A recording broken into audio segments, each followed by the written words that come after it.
औज़ुबिल्लाहिमिनश्शैतानिर्रजीम बिस्मिल्लाहिर्रहमानिर्रहीम। अस्सलाम वालेकुम डियर स्टूडेंट्स, उम्मीद आप सब खैर आफियत से होंगे। अल्लाह ताला से दुआ है कि अल्लाह ताला आप सबको अपने हिफ्ज़ ईमान में रखें।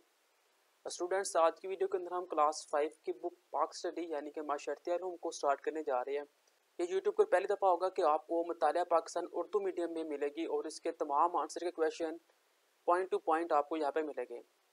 तो हम इस चैप्टर को स्टार्ट करते हैं। बाब नंबर अव्वल है। बाब नंबर अव्वल में शहरियत सिटीजन का नाम दिया हुआ है। तो पहले चैप्टर को क्वेश्चन 1 है जी, शहरियत की तारीफ करे एक शख्स की वो कानूनी हैसियत जिससे उसको किसी भी मुल्क या रियासत का फर्द तस्वर किया जाता है, शहरियत कहलाती है।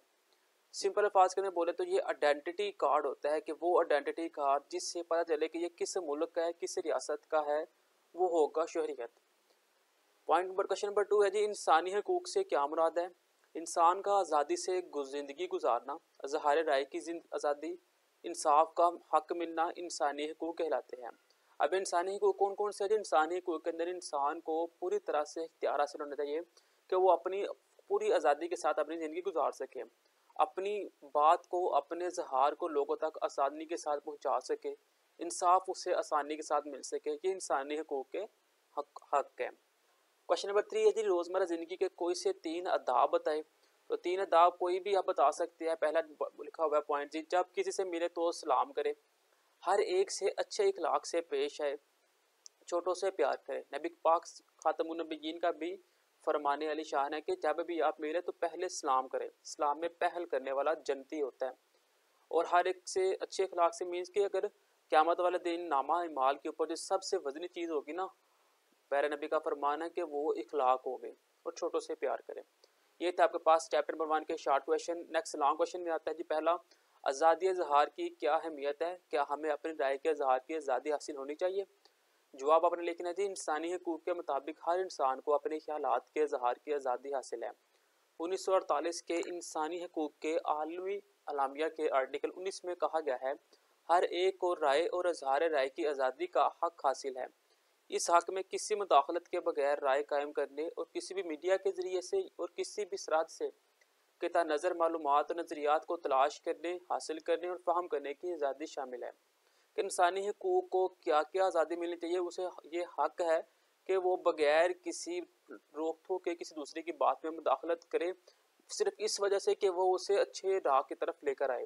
किसी भी मीडिया के ज़रिए वो अपनी बात पहुँचा सके, इसके मीडिया के ज़रिए पहुंचा सके, लेकिन इसके अंदर ये ख्याल रखना चाहिए कि वो किसी की मुखालफत ना कर रहा हो, कोई नफाज या कोई गलत कलामी ना हो, उसके अंदर नज़रियात को तलाश करने में, हासिल करने में, फ्राहम करने में आज़ादी हासिल हो। 19वीं सदी के बरतानवी मुफक्कर जॉन स्टुअर्ट मिल ने आज़ादी इज़हार का नज़रिया पेश किया। उनके मुताबिक पहला पॉइंट है जी, माशरती तरक्की का वो वाहिद रास्ता कि इंसानों को आज़ादाना तौर पर अपने ख्यालात का इज़हार करने दिया जाए। कहता है, माशरे में तरक्की तब ही मुमकिन है जब आप लोगों को आज़ादाना ख्यालात का इज़हार करने की पूरी इजाज़त दें। पॉइंट नंबर 2 है जी, आज़ादी इज़हार एक मतनू माशरे की तश्कील में अहम किरदार अदा करता है। अगर आप लोगों को उनको आज़ादी देगी कि वो अपनी बात आसानी के साथ हुकूमत तक पहुँचा सके, तो एक अच्छा माशरा तश्कील दिया जाएगा। इस पॉइंट नंबर 3 है, इससे माशरे में महंगी और आबादारी पैदा होगी। पॉइंट नंबर 4 है, किसी भी मुल्क में जमहूरी निज़ाम को फ़रोग़ देने में मावन साबित होता है। कोई भी मुल्क जमहूरी निज़ाम तब ही अपना कायम कर सकता है जब तक वो लोगों को आज़ादी पहुँचाए, आज़ादी दे लोगों को। पॉइंट 5 है जी, आज़ादी इज़हार माशरती बुराइयों से निजात पाने में मावन साबित होता है। पॉइंट 6 है, किसी भी माशरती बुराइयों का खात्मा इस वक्त तक नहीं किया जा सकता जब तक कि लोग इसके खिलाफ बात ना करें। यानी कि अगर एक जगह पे कोई जुल्म हो रहा है, कोई बंदा बुराई कर रहा है, तो जब तक आप लोगों को पूरी छूट नहीं देगी कि आप हमें बताएं, हम उसको रोकेंगे, तब तक वहाँ से वो बुराई ख़त्म नहीं होगी। पॉइंट नंबर 7 है, जी हाँ, इस बात का ख्याल रखना चाहिए कि इससे किसी की दिल आज़ादी ना हो, हर एक को अपने राय के इज़हार की आज़ादी होनी चाहिए। ये 7 पॉइंट है लॉन्ग क्वेश्चन के। आप इसके कोई से भी 5 पॉइंट बच्चों को याद करवा सकते हैं। अगर पॉइंट नंबर 2 लॉन्ग क्वेश्चन का है जी, अमन कायम करने के कौन कौन से तरीके हैं, अपने ख्यालात का इज़हार करें। जवाब आपने लिखना है जी, अमन और हमहंगी से माशरे के हर फर्द पर मुस्बत असरात मरतब होते हैं और लोग भी मुत्तहद होते हैं। अमन का मतलब होता है सुकून और हमहंगी होता है आपस में मेल जोल। जब तक लोग सुकून से और आपस में मेल जुल कर नहीं रहेंगे, तब तक माशरे में अच्छे असरात मरतब नहीं हो सकते। अमन किसी भी मुल्क में खुशहाली और तरक्की का बाइस भी है। अमन और हमहंगी पैदा करने के दर ज़ैद तरीके हैं। तो जो पहला पॉइंट है जी, दूसरों के साथ हमेशा नरमी और रहमदिली से पेश आए। अमन तब ही कायम होगा जब तक आप दूसरों के साथ नरमदिली और रहमदिली से पेश आएंगे। इख्तलाफात के बावजूद दूसरों की राय और नज़रियात का एहतराम करें। अगर आपको किसी से कोई इख्तलाफ है लेकिन आपने अगर अमन कायम करना है तो आपने उसको पूरा मौका देना है कि वो अपनी राय सामने रख सके। गलती की सूरत में माजरत करके मामला हल कर ले। दूसरों के हकूक गज़ब करने से ताल्लुकात में खराबी पैदा होती है, इसलिए दूसरे के हकूक का ख्याल रखें। कोई भी मामला पेश आए तो अमन और हमआहंगी की खातिर सब्र तहम्मुल का मुजाहरा करते हुए मसालत इख्तियार करें। ठीक हो गया, ये था आपका पास long question number 2। Next long question number 3 है जी, एक डिजिटल शहरी की 3 जिम्मेदारियां अपनी कॉपी में लिखें। डिजिटल शहरी की 3 जिम्मेदारियां ये है जी, पहला है जी, बगैर इजाज़त लोगों की ज़ाती मालूमात, ज़ाती तस्वीर या काम के इस्तेमाल या इश्तराक से ग्रेज करें। लोगों से पूछे बगैर उनकी पिक्चर वगैरह ना खींचे, उनके काम के अंदर मुदाखलत ना करें। पॉइंट नंबर 2 हो जाएगा जी, बातचीत के वक्त मुनासिब ज़ुबान और बेहतर अल्फाज का इस्तेमाल करें। पॉइंट 3 है जी, तासब और गलत मालूमात फैलाने से ग्रेज करें। ठीक हो गया। नेक्स्ट सरगर्मी दी हुई है, सरगर्मी नंबर 1 है जी, अच्छे शहरी की खसूसियात से मुतल्लिक जहनी खाका माइंड मैप आपने बनाना है। तो अच्छा शहरी कौन सा होता है आपने मिड में लिख देना अच्छा शहरी, और इसकी 6 खसूसियात लिखनी है। पहले लिखे जी, वो टैक्स की अदायगी पर वक्त करता है, यानी कि टैक्स की अदायगी लिखते कि। दूसरा, वो कवानीन का पाबंद होता है, कवानीन के पाबंद लिख देना है। तीसरा, मुल्क का वफादार है। चौथा, दूसरों के हकूक अदा करता है, माशरे के लिए मुफीद है, माहौल को आलूदगी से बचाना। ये 6 पॉइंट आपने लिख देने अपनी सरगर्मी के अंदर। नेक्स्ट सरगर्मी नंबर 2 है जी, अपनी ज़ाती ज़िंदगी में आपको किन तनाज़ात का सामना करना पड़ता है, एक फहरिस्त बनाए। इन मसाइल में से किसी एक मसले के बारे में लिखें कि आप इसे कैसे हल कर सकते हैं। तो आपने जवाब लिखना चाहिए, अपनी ज़ाती ज़िंदगी में मुझे इन तनाज़ात का सामना है। पहला जी, दरवाजे के बाहर कूड़ा क्रिकेट का ढेर, रिक्शे वाले की बातें करना, रिक्शे वाले का गलत जगह पर सवारी उतारना, सड़क पर गलत ओवरटेक करना, सड़क पर वन व्हीलिंग करना, कमरा जमात में हम जमात का मेरी जगह बैठ जाना। ठीक है, अब आपने मसला बताना है। मसला बताना चाहिए अपने, मैं हर रोज़ कमरा जमात में एक जगह बैठता हूँ, हम जमात मेरी जगह आकर बैठ जाता है। मैं उसे समझाता हूँ कि भाई ये मेरी जगह है, आप अपनी जगह पर बैठे, मगर वो लड़ाई झगड़ा करना शुरू कर देता है। अब मसले का हल क्या होगा जी, इस मसले का हल यह है कि उस साहब से कहे कि उसकी जगह अपनी बैठा दे, उसकी जगह बैठा दिया जाए और आइंदा अपनी जगह तब्दील करने से मना कर दिया जाए। ठीक हो गया। नेक्स्ट सरगर्मी हम नंबर 3 दी हुई है जी, अहमद दोस्तों के साथ फुटबॉल खेलकर घर वापस आ रहा था।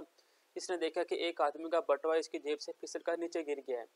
इसने जल्दी से जाकर वो बटवा उठाया, और आपके ख्याल में अब अहमद को क्या करना चाहिए और क्यों? जवाब आपने लिखना जी, अहमद को चाहिए कि वो इस आदमी को आवाज़ देकर रोके, इसका बटवा इसके हवाले कर दे, क्योंकि ये बटवा इस शख्स का है और इसमें इसकी कीमती अशिया है जिनकी इस शख्स को ज़रूरत होगी। लिहाजा अहमद को ईमानदारी का मुजाहरा करते हुए इस आदमी का बटवा वापस कर देना चाहिए। ठीक हो गया। ये तो नेक्स्ट भाई दिया हुआ है जी, आपको कौन से हकूक हासिल है और आप कौन सी जिम्मेदारियाँ फ़र्ज़ पूरी करते हैं। आप 3 हकूक और 3 जिम्मेदारियाँ की फहरिस्त बनाएं। हकूक है जी, आज़ादी और ज़िंदा रहने का हक हो, आज़ादी का अजहार का हक हो, वोट देने का हक हो। फ़राइज़ क्या है जी, अपने मुल्क का वफादार होना चाहिए, दयानतदारी से टैक्स अदा करना चाहिए, दूसरों के हकूक अकायद और राय का एहतराम करना चाहिए।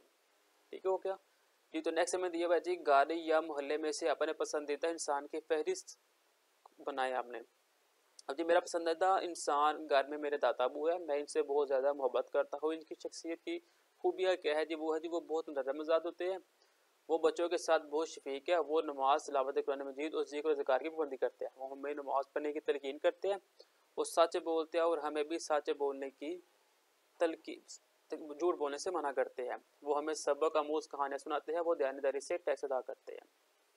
ये तुम्हारे पास अब हम मशक़ी सवाल आता है जिसके अंदर दुरुस्त गलत का इंतखाब आपने करना है। 4 ऑप्शन वाला क्वेश्चन है, दुरुस्त जवाब का इंतखाब आपने करना है। इंसानी हकूक़ का आलमी अलामिया दुनिया के सामने पेश किया गया 1948 में। अक़वाम मुत्तहिदा की तंजीम कायम हुई 1945 में। आज़ादी इज़हार का नज़रिया पेश किया गया जॉन स्टोर मिल ने। डिजिटल शहरी इस्तेमाल करता है इंटरनेट। खुतबा अलविदा पेश किया गया 9 ज़िलहज को। आप दुरुस्त जवाब के सामने अपने दुरुस्त और गलत के सामने अपने क्रॉस लगाना है। इंसानी हकूक़ तमाम इंसानों के लिए बराबर नहीं, ये गलत है जी। आज़ादी इज़हार के ज़रिए से हम अपने ख्यालात और मालूमात को बोल कर लिख कर दूसरे तक पहुँचा सकते हैं, ये दुरुस्त है। अमन और हमआहंगी माशरे के हर फ़र्द पर मनफी असरात मुरतब करती है, ये गलत है जी। लोगों की ज़ाती मालूमात का एहतराम करना जिस शहरी की जिम्मेदारी है, ये दुरुस्त है। दूसरों के हकूक गज़ब करने से ताल्लुकात में खराबी पैदा होती है, ये भी दुरुस्त है। अब कॉलम आ जाएगा जी, अपने वालिदैन, उस्ताद और बड़ों से हमेशा इज्जत एहतराम से पेश आए। हर इंसान को अपने ख्यालात के अजहार का हक हासिल है। मुश्किल वक्त में दूसरों की मदद करें। बातचीत के लिए हमेशा नरम और शाइस्ता लहजा अपनाएं। तो दोस्तों ये था हमारे पास चैप्टर नंबर 1 जो कि कंप्लीट हो गया है। इंशाल्लाह नेक्स्ट वीडियो के अंदर हम चैप्टर नंबर 2 को स्टार्ट करेंगे। तब तक के लिए दे इजाज़त। अल्लाह हाफिज़।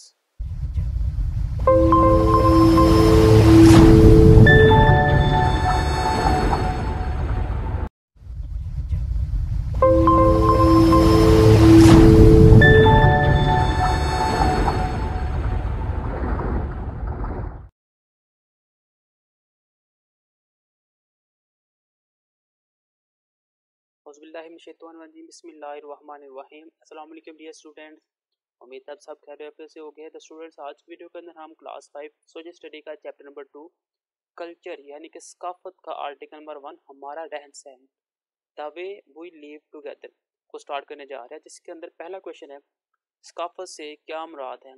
किसी जगह के लोगों का आपस में मेल जोल, रस्म रवाज, मजहब, ज़बान और रहन सहन के तौर तरीके वहाँ की सकाफत कहलाते हैं। यानी कि एक ऐसी जगह जहाँ पे मुख्तलिफ़ किस्म के लोग रहते हैं, उनके मुख्तलिफ़ रस्म रवाज होते हैं, मुख्तलिफ़ उनके मजहब है, ज़बान है और रहन सहन के तरीके हैं, वो क्या बनेंगे, उनकी सकाफत कहलाएगी। तो शॉर्ट क्वेश्चन नंबर 2 है जी, पाकिस्तान में पाए जाने वाले मुख्तलिफ सकाफती ग्रोह के नाम लिखे। तो पहला ग्रोह जी पंजाबी, सिंधी, बलोची, पख्तून, सराइकी, बलिस्तानी और कश्मीरी वगैरह। पंजाबी मीन्स के जो पंजाब में लोग रहते हैं, सिंधी जो सिंध में रहते हैं, बलोची जो बलोचिस्तान में रहते हैं, ये लोग क्या कहलाते हैं, ये इनकी सकाफत कहलाती है, ग्रोह बन चुके हुए हैं। तो शॉर्ट क्वेश्चन नंबर 3 है जी, गिलगित बल्तिस्तान और कश्मीर में कौन सी ज़बानें बोली जाती है।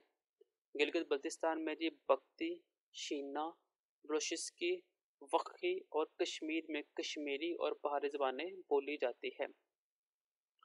तो लॉन्ग क्वेश्चन की तरफ जाते हैं। तो पहला लॉन्ग क्वेश्चन है जी, पाकिस्तान की दस्तकारियाँ क्यों मशहूर है। पाकिस्तानी दस्तकारियाँ हमारी सकाफत की शनाख्त है। पाकिस्तानी दस्तकारियाँ पूरी दुनिया में मकबूल है। पाकिस्तानी ख़वातीन आम तौर पर ये दस्तकारियाँ अपने घरों में करती है, जिससे रोज़गार के साथ साथ हमारे सकाफत को भी फ़रोग़ मिलता है। आज़ाद कश्मीर की शालें, कढ़ाई वाले कपड़े खूबसूरती की वजह से पूरी दुनिया में मशहूर है। पंजाब में खदरी पर बनने वाले आला मयार की सोसी, बोस्की, खेस, चरी, करंडी और शाल की दुनिया भर में मांग है। पाकिस्तान में बनने वाले देदा जेब बर्तनों को दुनिया भर में बरामद किया जाता है। पंजाब का शहर गुजरात के बर्तन बनाने का अहम जरिया है। मुल्तान की कलाशी, कारी और ऊँट की खाल के लैंप, बहावलपुर की मिट्टी की सराइयाँ व दीगर ज़रूफ और चनूट की लकड़ी के फर्नीचर की बहुत मांग है। सिंध में बनने वाली सिंधी टोपी और अजरक को पसंद किया जाता है। आज़ाद कश्मीर की शालें और कढ़ाई वाले कपड़े खूबसूरती की वजह से पूरी दुनिया में मशहूर है। इसी तरह गिलगित बल्तिस्तान में भी कढ़ाई, मीनाकारी और कशीदाकारी में नहायत उम्दा और नफीस काम होते हैं। खैबर पख्तूनख्वा उम्दा शालों और चमड़े से तैयार करदा पेशावरी चप्पल की वजह से मशहूर है। यहाँ कशीदाकारी में शीशे, तिल्ला, ऊन और रेशम के धागों का इस्तेमाल किया जाता है। लॉन्ग क्वेश्चन नंबर 2 है जी, कसीर सकाफती माशरे से क्या मुराद है। आपके ख्याल में कसीर सकाफती माशरे की खूबियाँ और खामियाँ क्या है। जवाब है जी, किसी माशरे में मुख्तलिफ सकाफती ग्रोह का आबाद होना कसीर सकाफती माशरा कहलाता है। यानी कि एक ऐसा माशरा जहाँ पे मुख्तलिफ किस्म के लोग रहते हैं, जिनका रंग, नस्ल, ज़ुबान मुख्तलिफ हो, एक ही माशरे के अंदर रहते हैं, तो वो बन जाएगा कसीर सकाफती माशरा। अब इसकी खूबियाँ क्या है जी, मुख्तलिफ सकाफती ग्रोह जब मिलजुल कर रहते हैं तो इससे माशरे में अमन कायम होता है, भाईचारे और आबादारी की फ़ज़ा कायम होती है और माशरा खुशहाल होता है। लोग एक दूसरे के सकाफती फ़र्क यानी कि कल्चर डिफरेंस को समझते हुए एक दूसरे का एहतराम करना सीखते हैं। कसीर सकाफती माशरे में मुख्तलिफ पस मंज़र और तजुर्बात रखने वाले लोग शामिल होते हैं, जो मसाइल को तख्लीकी अंदाज से हल करते हैं। मुख्तलिफ किस्म के लवास, पकवान, खेलों और फ़नून के इम्तजाज से रस्म व रवाज सकाफते में नुमाया तब्दीलियाँ और नत नए अंदाज सामने आते हैं। ये इसकी जी हो जाएगी खूबियाँ। अब खामियाँ क्या होती है जी, सकाफती फ़रोग की वजह से तनाज़ात जन्म लेते हैं, यानी कि अगर दो लोग एक ही इलाके के अंदर रहते हैं मुख्तलिफ मजहब के, तो उनके दरमियान तनाज़ात बढ़ जाते हैं, बाहमी महंगी नहीं रहती। तो जी लॉन्ग क्वेश्चन नंबर 3 है जी, सूबों और मुख्तलिफ इलाकों की सकाफतों में आपको क्या चीज़ पसंद है और क्यों? तो जवाब में लिखना आपने, यूँ तो हर सूबे और इलाके की सकाफत अपनी जगह बहुत अहम है, मगर गिलगित बल्तिस्तान के लोगों की सकाफत में इनका लिबास मुझे बहुत पसंद है। इनका लिबास खुला और ढीला डाला होता है। ये लोग सर पर मखसूस ऊनी टोपी पहनते हैं। खास मौका पर इस टोपी के अगले हिस्से पर परों से बना एक फूल लगा होता है। इनके इस लिबास की नफरादियत की वजह से मुझे इनकी सकाफत बहुत पसंद है। तो लॉन्ग क्वेश्चन नंबर 3 है, आप पाकिस्तान के किस इलाके से ताल्लुक़ रखते हैं? इस इलाके की एक सकाफती खसूसियात बयान करें। पंजाब। मेरा ताल्लुक सुबह पंजाब से है। मेरे इलाके की सकाफती खसूसियात दर्ज झैल है। तो पहला जी, पंजाब के लोग सहरी पाए, मुर्ग चने, हलवा पूरी, पराठे और पठवारों का नाश्ता करते हैं। रवायती खानों में गोश्त के टिक्के, कौरमा, मकई की रोटी, सरसों का साग, कढ़ाई शामिल है। शवाल ख्वातीन शलवार कमीज और दुपट्टा ओढ़ती है, जबकि देहाती इलाकों में मर्द धोती कुर्ता, लुंगी, लाचा पहनना और सर पर टोपी या पगड़ी बांधना पसंद करते हैं। तो ये क्वेश्चन दिया हुआ जी, पाकिस्तान का कौमी लिबास क्या है? तो पाकिस्तान का कौमी लिबास शलवार कमीज है। पाकिस्तान में बोली जाने वाली कौन सी 6 ज़बानों के नाम बताए? इसमें आपने लिखना थी उर्दू, पंजाबी, पश्तो, सिंधी, बलोची, सराइकी। तो ये था जो हमारे पास पहला पार्ट चैप्टर नंबर 2 का, जो कि कंप्लीट हो गया। इंशाल्लाह नेक्स्ट वीडियो के अंदर हम इसके दूसरे पार्ट को स्टार्ट करेंगे। तब तक के लिए दे इजाज़त। अल्लाह हाफिज़।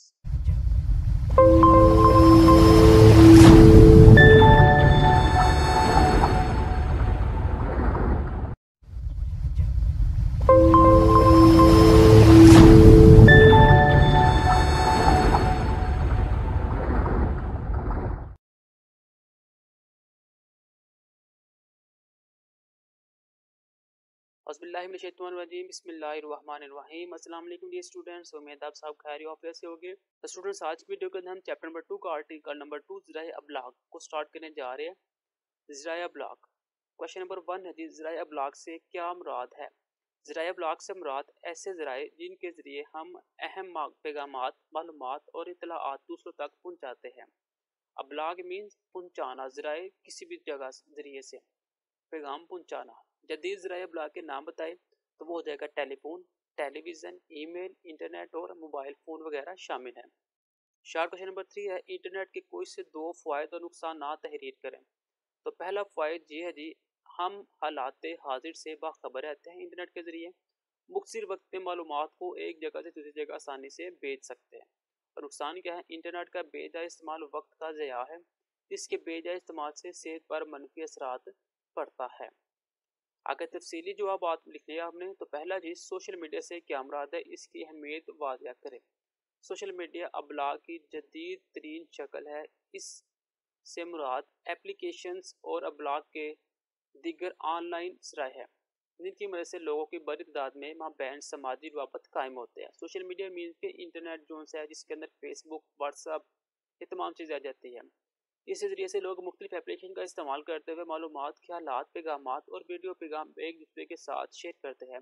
इन एप्लीकेशन में Facebook, Twitter, WhatsApp, YouTube, blogs, linked, वीमो, स्काइप और स्नैपचैट वगैरह शामिल हैं।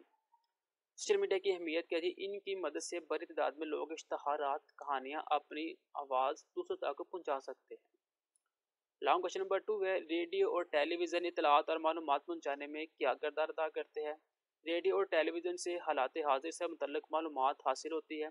कारोबारी, तालीमी, तफरीही प्रोग्राम के साथ साथ ड्रामा, सीरियल, टॉक शो, खेलों के मुकाबले और दस्तावेजी प्रोग्राम नशर होते हैं। तो पॉइंट नंबर 3 है, वसी पैमाने पर इत्तलात पहुँचाने वाले ज़राए अबलाग की अक़साम मसालों के ज़रिए वाज़िया करें। मालूमात है जी, जवाब मालूमात को ज़्यादा लोगों तक पहुँचाने के लिए वसी पैमाने के ज़राए अबलाग इस्तेमाल होता है, जैसे कि अखबार, रसाइल, टेलीविज़न, रेडियो और इंटरनेट वगैरह। अखबारात और रसाइल क्या है जी? मैगज़ीन जो उनसे अखबारात और रसाइल मालूमात का अहम ज़रिया है। मुख्तलिफ खबर रसा इदारे खबरात के ज़रिए अखबारात के ज़रिए ताज़ा तरीन मालूम इत्तलात, वाक़यात, तज्ज़िया और इश्तहारात अवाम तक पहुँचाते हैं। इन अखबारात से कौमी और बैनुल अक़वामी वाक़यात और पॉलिसियों के बारे में मालूमात मिलती है। हमारे मुल्क में अखबारात उर्दू, अंग्रेज़ी और इलाकाई ज़बानों में छपते हैं। अखबारात के अलावा हफ्तावार और माहवार रसाले भी छपते हैं। इन रसालों में तालीम, मजहब, साइंस, सन्नत और दीगी इल्मी और अदबी मौज़ूआत के बारे में मालूमात दी जाती हैं। इनमें दिलचस्पी कहानियाँ, लताइफ और इश्तहारात भी छुपे होते हैं। रेडियो टेलीविज़न क्या जी, रेडियो इलेक्ट्रॉनिक मीडिया की एक किस्म है। रेडियो टेक्नोलॉजी में सूती लहरों का इस्तेमाल करते हुए मालूमात को आवाज़ के जरिए एक जगह से दूसरी जगह मुंतकिल किया जाता है, जबकि टेलीविज़न पर आवाज़ के साथ साथ तस्वीर भी दिखाई जाती है। टेलीविज़न और रेडियो से हालात हाजिर से मुतल्लक मालूमात हासिल होती है। कारोबारी, तालीमी, तफरीह प्रोग्राम के साथ साथ ड्रामा, सीरियल, टॉक शो, खेलों के मुकाबला, दस्तावेजी प्रोग्राम नशर होते हैं। इंटरनेट क्या है जी, इंटरनेट से मुख्तलिफ किताबें, लगात, रसाइल और अखबारात का मुतालिया भी किया जा सकता है। इसके अलावा तहकीकी मवाद तक रसाई भी हासिल की जा सकती है। पाकिस्तान समेत दुनिया भर में इंटरनेट का इस्तेमाल बहुत बढ़ गया है, जिसकी मदद से हम ज़िंदगी के तमाम शोबाजात से मुतल्लिक़ आगाही हासिल कर सकते हैं। तलबा घर बैठे दुनिया भर की लाइब्रेरियों से फ़ायदा हासिल करते हैं। तो क्वेश्चन नंबर 3 लॉन्ग है जी, अगर आपको अपने इलाके के बारे में कोई ख़ास खबर या इतला लोगों तक पहुँचानी है तो आप अपने इलाके किस तरीके का इंतखाब करेंगे और क्यों? अगर मुझे अपने इलाके में कोई ख़ास खबर या इतला लोगों तक पहुँचानी हो तो मैं सोशल मीडिया और टेलीविज़न का इंतखाब करूँगा। सोशल मीडिया से मेरे सारे जानने वालों को इसकी खबर मिल जाएगी और टेलीविज़न में मुकामी केबल नेटवर्क की वजह से सारे इलाके को इसकी इतला मिल जाएगी, क्योंकि ये ज़राए मेरी पहुँच में भी है और कम वक्त में इतलात भी लोगों तक पहुँच जाएगी। जी तो नेक्स्ट है जी, कदीम ज़मानों में लोग पैगाम रसाई के लिए किन ज़राए का इस्तेमाल करते थे? लोग परिंदों का खत्तो किताबत, आवाज़ बुलंद बोलना, ढोल या नकारे पर ज़रब लगाना, मनादी करना वगैरह शामिल है। आपकी नज़रिया ब्लॉग का इस्तेमाल करते हैं, चंद ज़राए के नाम बताएं। Telephone, television, email, internet, social media. आप तलीमी मालूमात हासिल करने के लिए किन ज़राए का इस्तेमाल करते हैं? मैं तलीमी मालूमात हासिल करने के लिए कुतुब, लगात, अखबारात, रसाइल और इंटरनेट का इस्तेमाल करता हूँ। तो दुरुस्त जवाब का इंतखाब करना है तो पहला जी हमारे पास माहिया लोक गीत है पंजाब का। पैगामात और मालूमात पहुँचाने का कदीम ज़रिया है ढोल। चबली कबाब, काबली पुलाव और रोगन जोश मरूफ पकवान है खैबर पख्तूनख्वा के। इबलाग की जदीद तरीन शक्ल है सोशल मीडिया। जहनी और जिस्मानी सेहत मुतासर होती है मोबाइल से। तो ट्रूथ और गलत का आपने इंतखाब करना है। मेला चिरागा और मेला जश्न बहारा सुबह सिंध के मशहूर मेले है, ये क्रॉस है। अजरिक सिंधी अल्फाज का खास हिस्सा है, ये ट्रू है। बलोची कशीदा कारोबारी में शीशे, तिल्ला, ऊन और रेशम के धागों का इस्तेमाल किया जाता है, ये भी क्रॉस है। इंटरनेट पैगाम रसाई का तेज तरीन जरिया है, ये दुरुस्त है। सोशल मीडिया अबलाग की पुरानी किस्म है, ये क्रॉस है। सोशल मीडिया के ज़राए के नाम तहरीर करें तो आ जाएगी Facebook, WhatsApp, blog, Twitter, YouTube और वेमो। तो ये था हमारे पास चैप्टर नंबर 2 जो कि अपने इख्तिताम को पहुंच गया। इंशाल्लाह नेक्स्ट वीडियो के अंदर हम चैप्टर नंबर 3 स्टार्ट करेंगे। तब तक के लिए दे इजाज़त, अल्लाह हाफिज़।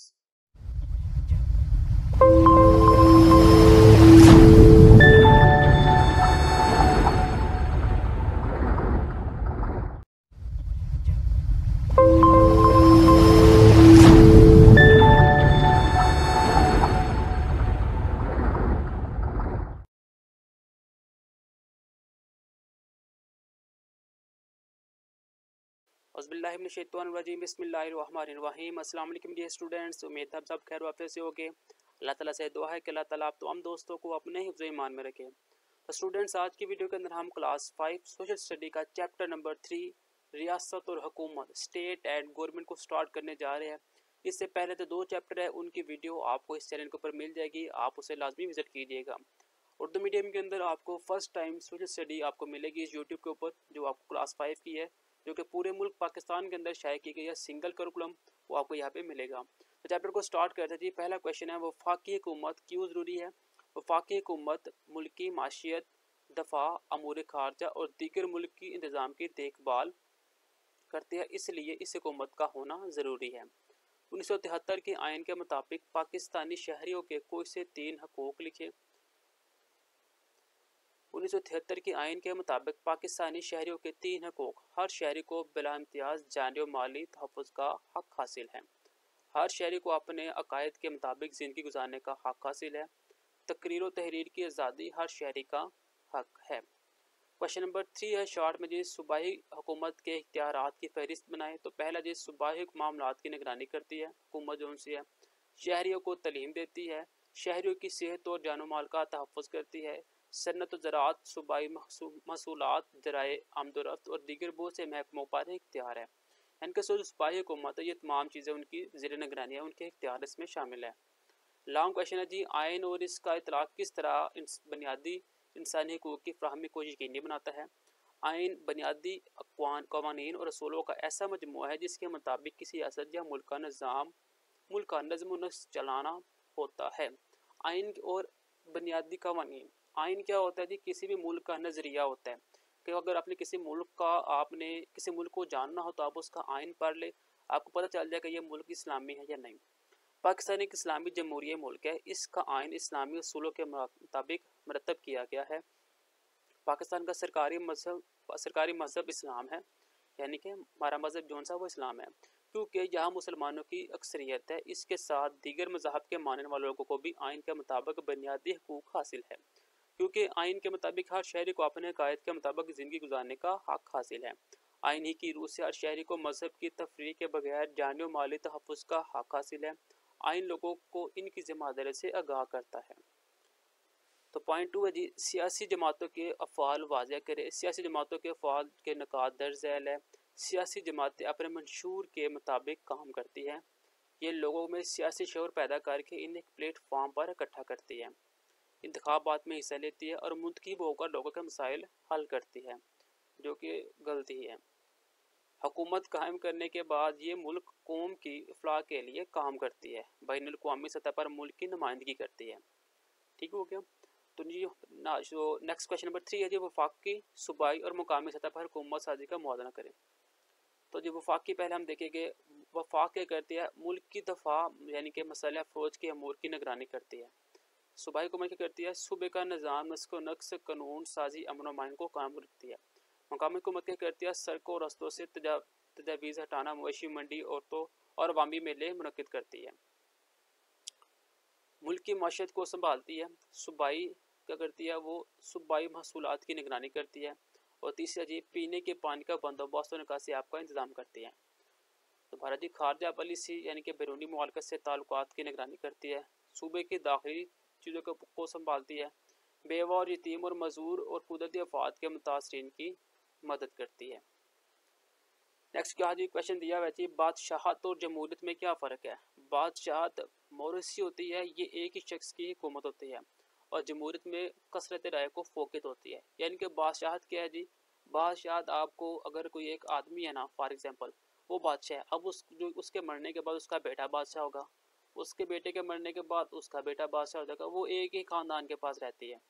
लेकिन जमहूरियत क्या होती है? जमहूरियत ये होती है कि अगर एक बंदा हुकूमत कर रहा है ना, उनको 5 साल की मोहरत होती है। पाकिस्तान में 5 साल की मोहरत होती है। 5 साल के बाद दोबारा इलेक्शन होंगे, कोई और बंदा भी उसके मुकाबले में खड़ा, अगर वो जीत जाएगा तो वो हुकूमत उसकी, ऐसे होता है। जमहूरी हुकूमत के कोई से 3 फ़ायदे लिखे। तो पहला जी, ये अवाम की हुकूमत होती है, दोनों के ज़रिए नुमाइंदा को इंतखाब होता है, यानी कि वोटों के ज़रिए नुमाइंदा का इंतखाब होता है, ज़ाहिर राय की आज़ादी हासिल होती है। नेक्स्ट है जी, क्या आप शहरियों के हकूक़ हासिल है? अगर नहीं तो क्यों? जी हाँ, मुझे शहरियों के ज़्यादातर हकूक़ हासिल है, कुछ हकूक़ में से नहीं, जैसे कि यकसा निज़ाम तलीम, क्योंकि माशरे में मसावात नहीं है। अब हुकूमत कोशिश कर रही है कि एक जैसा निज़ाम तलीम नाफिज किया जाए। चाइल्ड लेबर कंट्रोल करने के लिए तजवीज़ बताए। चाइल्ड लेबर को कंट्रोल करने के लिए तजवीज़ दर्ज झैल है। हर बच्चे को तलीमी सहूलत फराहम की जाए। वालिदैन को सख्ती से पाबंद किया जाए कि वो बच्चों को स्कूलों में भेजें। बेरोज़गारी का मसला हल किया जाए और गुर्बत अलाउंस दिया जाए। दुरुस्त जवाब का आपने इंतखाब करना है। पाकिस्तान में आम इंतखाबात मुनक़िद किए जाते हैं 5 साल बाद। पाकिस्तान में इस वक्त आइन नाफिज है 1973 का। मफ्तन्ना के पास इख्तियारात है कानून बनाने का। आइन के तख्त बच्चों से मजदूरी करवाना ममनू है, कितने से 14 साल से कम बच्चों को। किसी रियासत या मुल्क का नज़्म व नक्शरानी के लिए बुनियादी असूलों का मजमूआ आइन कहलाता है। दूसरी गलत जवाब का इंतखाब करना है। पसंदीदा तर्ज हुकूमत का अमरियत है, गलत। मुल्क के तमाम कवानीन आइनी असूलों के मुताबिक मरतब किए जाते हैं, दुरुस्त। पाकिस्तान में बादशाहत का निज़ाम नाफज है, गलत। वफाकी हुकूमत सूबाई हुकूमतों के दरमियान पुल का किरदार अदा करती है, दुरुस्त। हर सियासी जमात का अपना एक ख़ास नज़रिया और मंशूर होता है। दुरुस्त। क्वेश्चन नंबर 3 दिया हुआ है, कुछ 3 वजारतों के नाम लिखिए। वजारत खारजा, वजारत दाखिला और वजारत तलीम। ये था हमारे पास चैप्टर नंबर 3 जो कंप्लीट हो गया है। वीडियो अच्छी लगी हो तो लाइक शेयर और कमेंट लाजमी कीजिएगा। अगर किसी भी जगह पे आपको कोई कन्फ्यूजन हो तो आपने लाजमी आपने पूछ लेना है। तब तक के लिए दे इजाज़त। अल्लाह हाफिज़।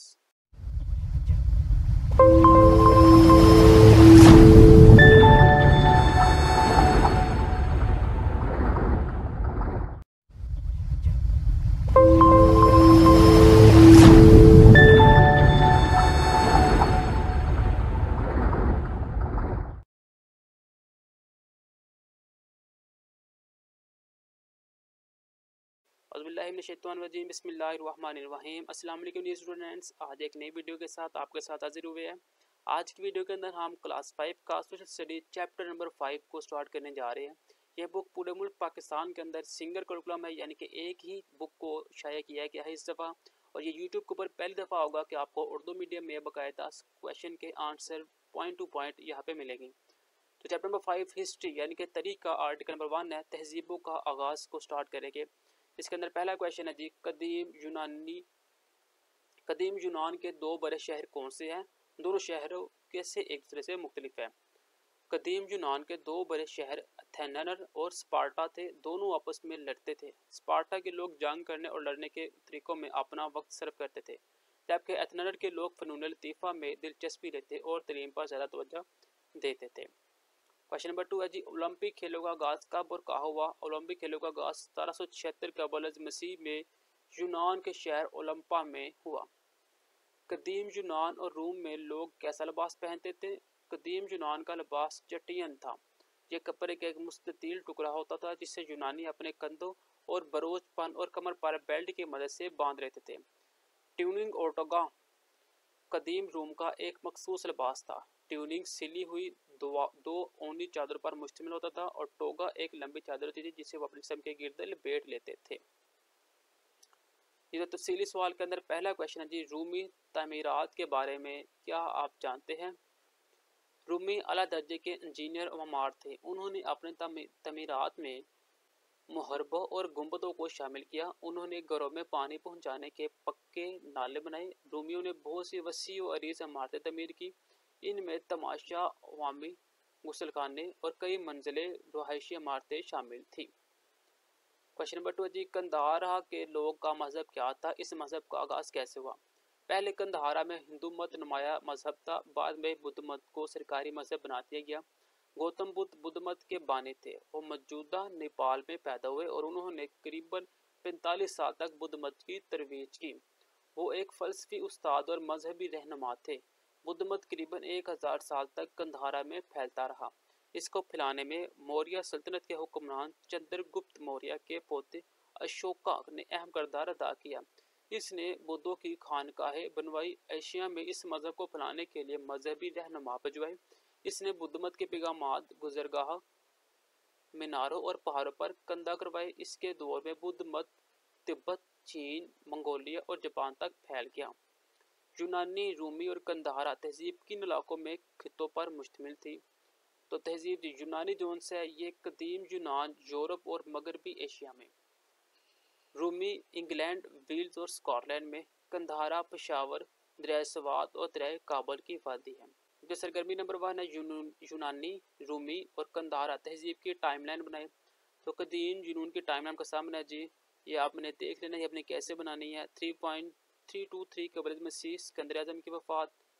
404 से 431 कबल मसीह एथेंस और स्पार्टा के दरमियान जंगे और ये खेलों का आगाज़ हुआ था ओलंपिक। 1446 कबल मसीह रूमियों ने यूनान को फतह किया। 135 कबल मसीह सिकंदर आज़म ने फतवाहत का आगाज़ किया और 490 कबल मसीह यूनानियों ने मैराथन की जंग में शिकस्त दी। ठीक है जी, तो ये टाइम लाइन है जी, कदीम रूम की टाइम लाइन है। 476 80 सल्तनत रोम का खात्मा हुआ। 80 ईस्वी कलोसीम रूम की अजीम तमाशागाह की तमीर हुई। 27 कबल मसीह रूमी सल्तनत का क़याम हुआ। 753 कबल मसीह रोम के पहले बादशाह रोमस ने रोम शहर की बुनियाद रखी। 509 कबल मसीह रूम में जमहूरी निज़ाम हुकूमत का आगाज़ हुआ। 64 ईस्वी रोम का पेशतर हिस्सा आग लगने को से जल गया। 395 ईस्वी रोम 2 सल्तनत में तकसीम हो गया। कंदाला की टाइमलाइन है जी, पहली सदी ईस्वी कशन सल्तनत 240 से 268 कबल मसीह अशोका की हुकूमत, 326 से 327 कबल मसीह सिकंदर आज़म की हुकूमत, 486 से 522 तक कबल मसीह ईरानियों की हुकूमत। 5वीं सदी ईस्वी स्पेन हुनर का हमला हुआ। 150वीं कबल मसीह नीक टेरन के यूनानियों की हुकूमत। 297 से 321 कबल मसीह चंद्रगुप्त मौर्य की हुकूमत हुई। 500 कबल मसीह गौतम बुद्ध की जिंदगी। तहजीब किसे कहते हैं जी? लोगों का रहन सहन इनकी तहजीब कहलाती है। दुनिया की अव्वलीन तहजीबों में से 3 के नाम लिखे। यूनानी तहजीब, रोमी तहजीब और कंधारा तहजीब। टैक्सला का पुराना नाम क्या है जी? टैक्सला का पुराना नाम तक्षशिला था। ये था आपके पास चैप्टर नंबर 4 का पार्ट नंबर 1 जो कि अपने इख्तिताम को पहुंच गया। इंशाल्लाह नेक्स्ट वीडियो के अंदर हम इसका पार्ट नंबर 2 करेंगे। तब तक के लिए दे इजाज़त। अल्लाह हाफिज़।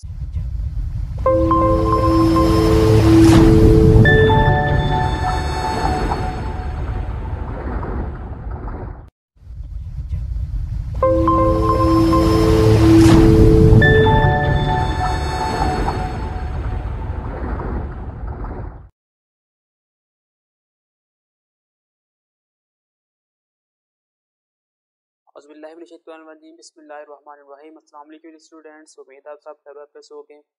दोस्तों आज की वीडियो के अंदर हम चैप्टर नंबर 4 पाक स्टडी क्लास 5 का आर्टिकल नंबर 2 पाकिस्तान की तारीखी शख्सियत को स्टार्ट करने जा रहे हैं।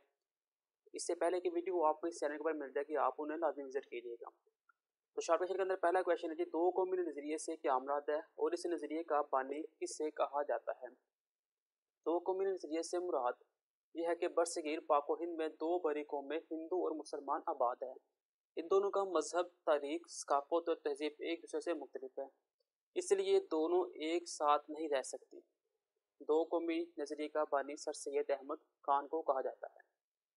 दो कौमी नज़रिए से क्या मुराद है? दो कौमी नज़रिए से मुराद दो कौमें जो कि एक ही जगह पर रहती है, उनका मजहब भी मुख्तलिफ है, तारीख भी मुख्तलिफ है, सकाफत भी मुख्तलिफ है और तहजीब भी मुख्तलिफ है, इसलिए ये एक जगह पर नहीं रह सकती। इन दोनों को अलग-अलग कर देना चाहिए, ये सर सैयद अहमद खान ने कहा था। पाकिस्तान का नाम किसने तजवीज़ किया और कब किया? पाकिस्तान का नाम चौधरी रहमत अली ने 28 जनवरी 1933 को तजवीज़ किया। इस्लामिया कॉलेज पेशावर किसने कायम किया और इसकी तारीख अहमियत क्या है? इस्लामिया कॉलेज पेशावर सर साहबजादा अब्दुल कयूम खान ने कायम किया। इस कॉलेज के तालिब इल्मों ने तहरीक पाकिस्तान में भरपूर हिस्सा लिया और करारदाद पाकिस्तान की हमायत की। अब लॉन्ग क्वेश्चन के अंदर पहला लॉन्ग क्वेश्चन है जी, दिए गए सवाल के मुताबिक आपने तफसीली जवाब देना है। पहला सवाल जी, सर सैयद अहमद खान ने बरसगीर के मुसलमानों की बेदारी के लिए क्या खिदमात सर अंजाम दी? सर सैयद अहमद खान एक मुसन्नफ, उस्ताद और फलसफी थे। उन्होंने मुसलमानों की तलीम व तरबियत और बेदारी के लिए भरपूर जद्दोजहद की। यह 1857 की जंग आज़ादी के बाद का दौर था। 1857 की जंग आज़ादी मुसलमानों और हिंदुओं ने अंग्रेज़ों के खिलाफ मिलकर लड़ी थी। बदकिस्मती से मुसलमानों और हिंदू इस जंग में कामयाब ना हो सके। अंग्रेज़ों ने इस जंग का जिम्मेदार सिर्फ मुसलमान को ठहराया और इनको माशी, सियासी और माशरती तौर पर कमज़ोर कर दिया। जैसा सैयद अहमद खान का दौर था जी 1857 का। उसके बाद का 1857 में जो जंग हुई थी वो मुसलमान और हिंदू दोनों ने मिलकर लड़ी थी अंग्रेज़ों के खिलाफ, यानी कि बगावत की थी। लेकिन बाद में क्या हुआ, मुसलमान और हिंदू दोनों को शिकस्त हुई और मुसलमानों को कसूरवार के ठहरा दिया गया। उन्होंने हिंदुओं ने अंग्रेज़ों के साथ मिलकर कहा जी मुसलमानों ने किए हैं, तो मुसलमानों को माशी, सियासी और माशरती तौर पर कमज़ोर कर दिया गया। सर सैयद अहमद खान पहले मुसलमान रहनुमा थे जिन्होंने बरसगीर के मुसलमानों के लिए कौम, नेशन का लफ्ज़ इस्तेमाल किया। सर सैयद का ख्याल था कि हिंदू और मुसलमान दो अलग अलग कौमें हैं क्योंकि इनका मजहब, तारीख, सकाफत और तहजीब एक दूसरे से मुख्तलिफ है, वो एक साथ नहीं रह सकती। और वक्त गुजरने के साथ साथ दोनों कौमों में मुखालफत बढ़ती गई। इन ख्यालात की बुनियाद पर सैयद अहमद खान को दो कौमी नज़रिए का बानी कहा जाता है। सैयद अहमद खान चाहते थे कि मुसलमान अपने हकूक़ पहचाने और दूसरी अक़वाम के शाना बिशाना तरक्की करें। इनका मानना था कि मुसलमान जदीद तलीम ही के ज़रिए से अपनी शनाख्त कायम कर सकती है। मुसलमानों की बेदारी के लिए सैयद अहमद खान की खिदमात किया जी। मुसलमानों की तलीमी तरक्की के लिए उन्होंने तहरीक अली का आगाज़ किया। इस तहरीक के तहत बहुत से स्कूल और दायरे कायम किए, जिनकी तफसील ये है। 1859 में मुरादाबाद और 1862 में गाजीपुर में स्कूल कायम किया गया। 1864 में एक साइंटिफिक सोसाइटी की बुनियाद रखी।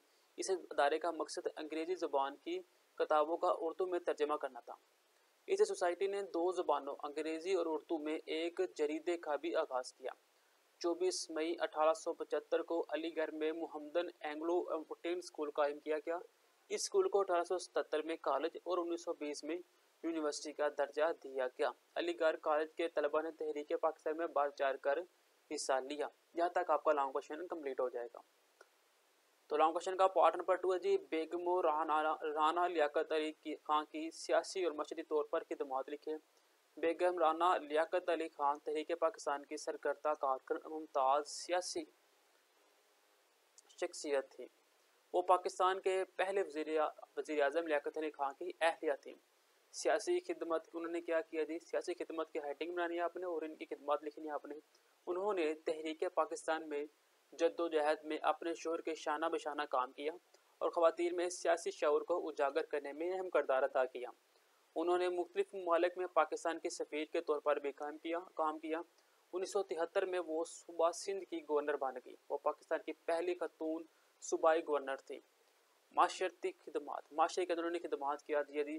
क्या में पाकिस्तान के बाद वो मुल्क की खातून अव्वल बन गई। उन्होंने ख़वातीन और बच्चों की फलाह व बहबूद के लिए बहुत से मनसूबे का आगाज़ किया। उन्होंने बाहर से पाकिस्तान विजिट करने वाली ख़वातीन और बच्चों के लिए सेहत की सहूलियात का अहतमाम किया।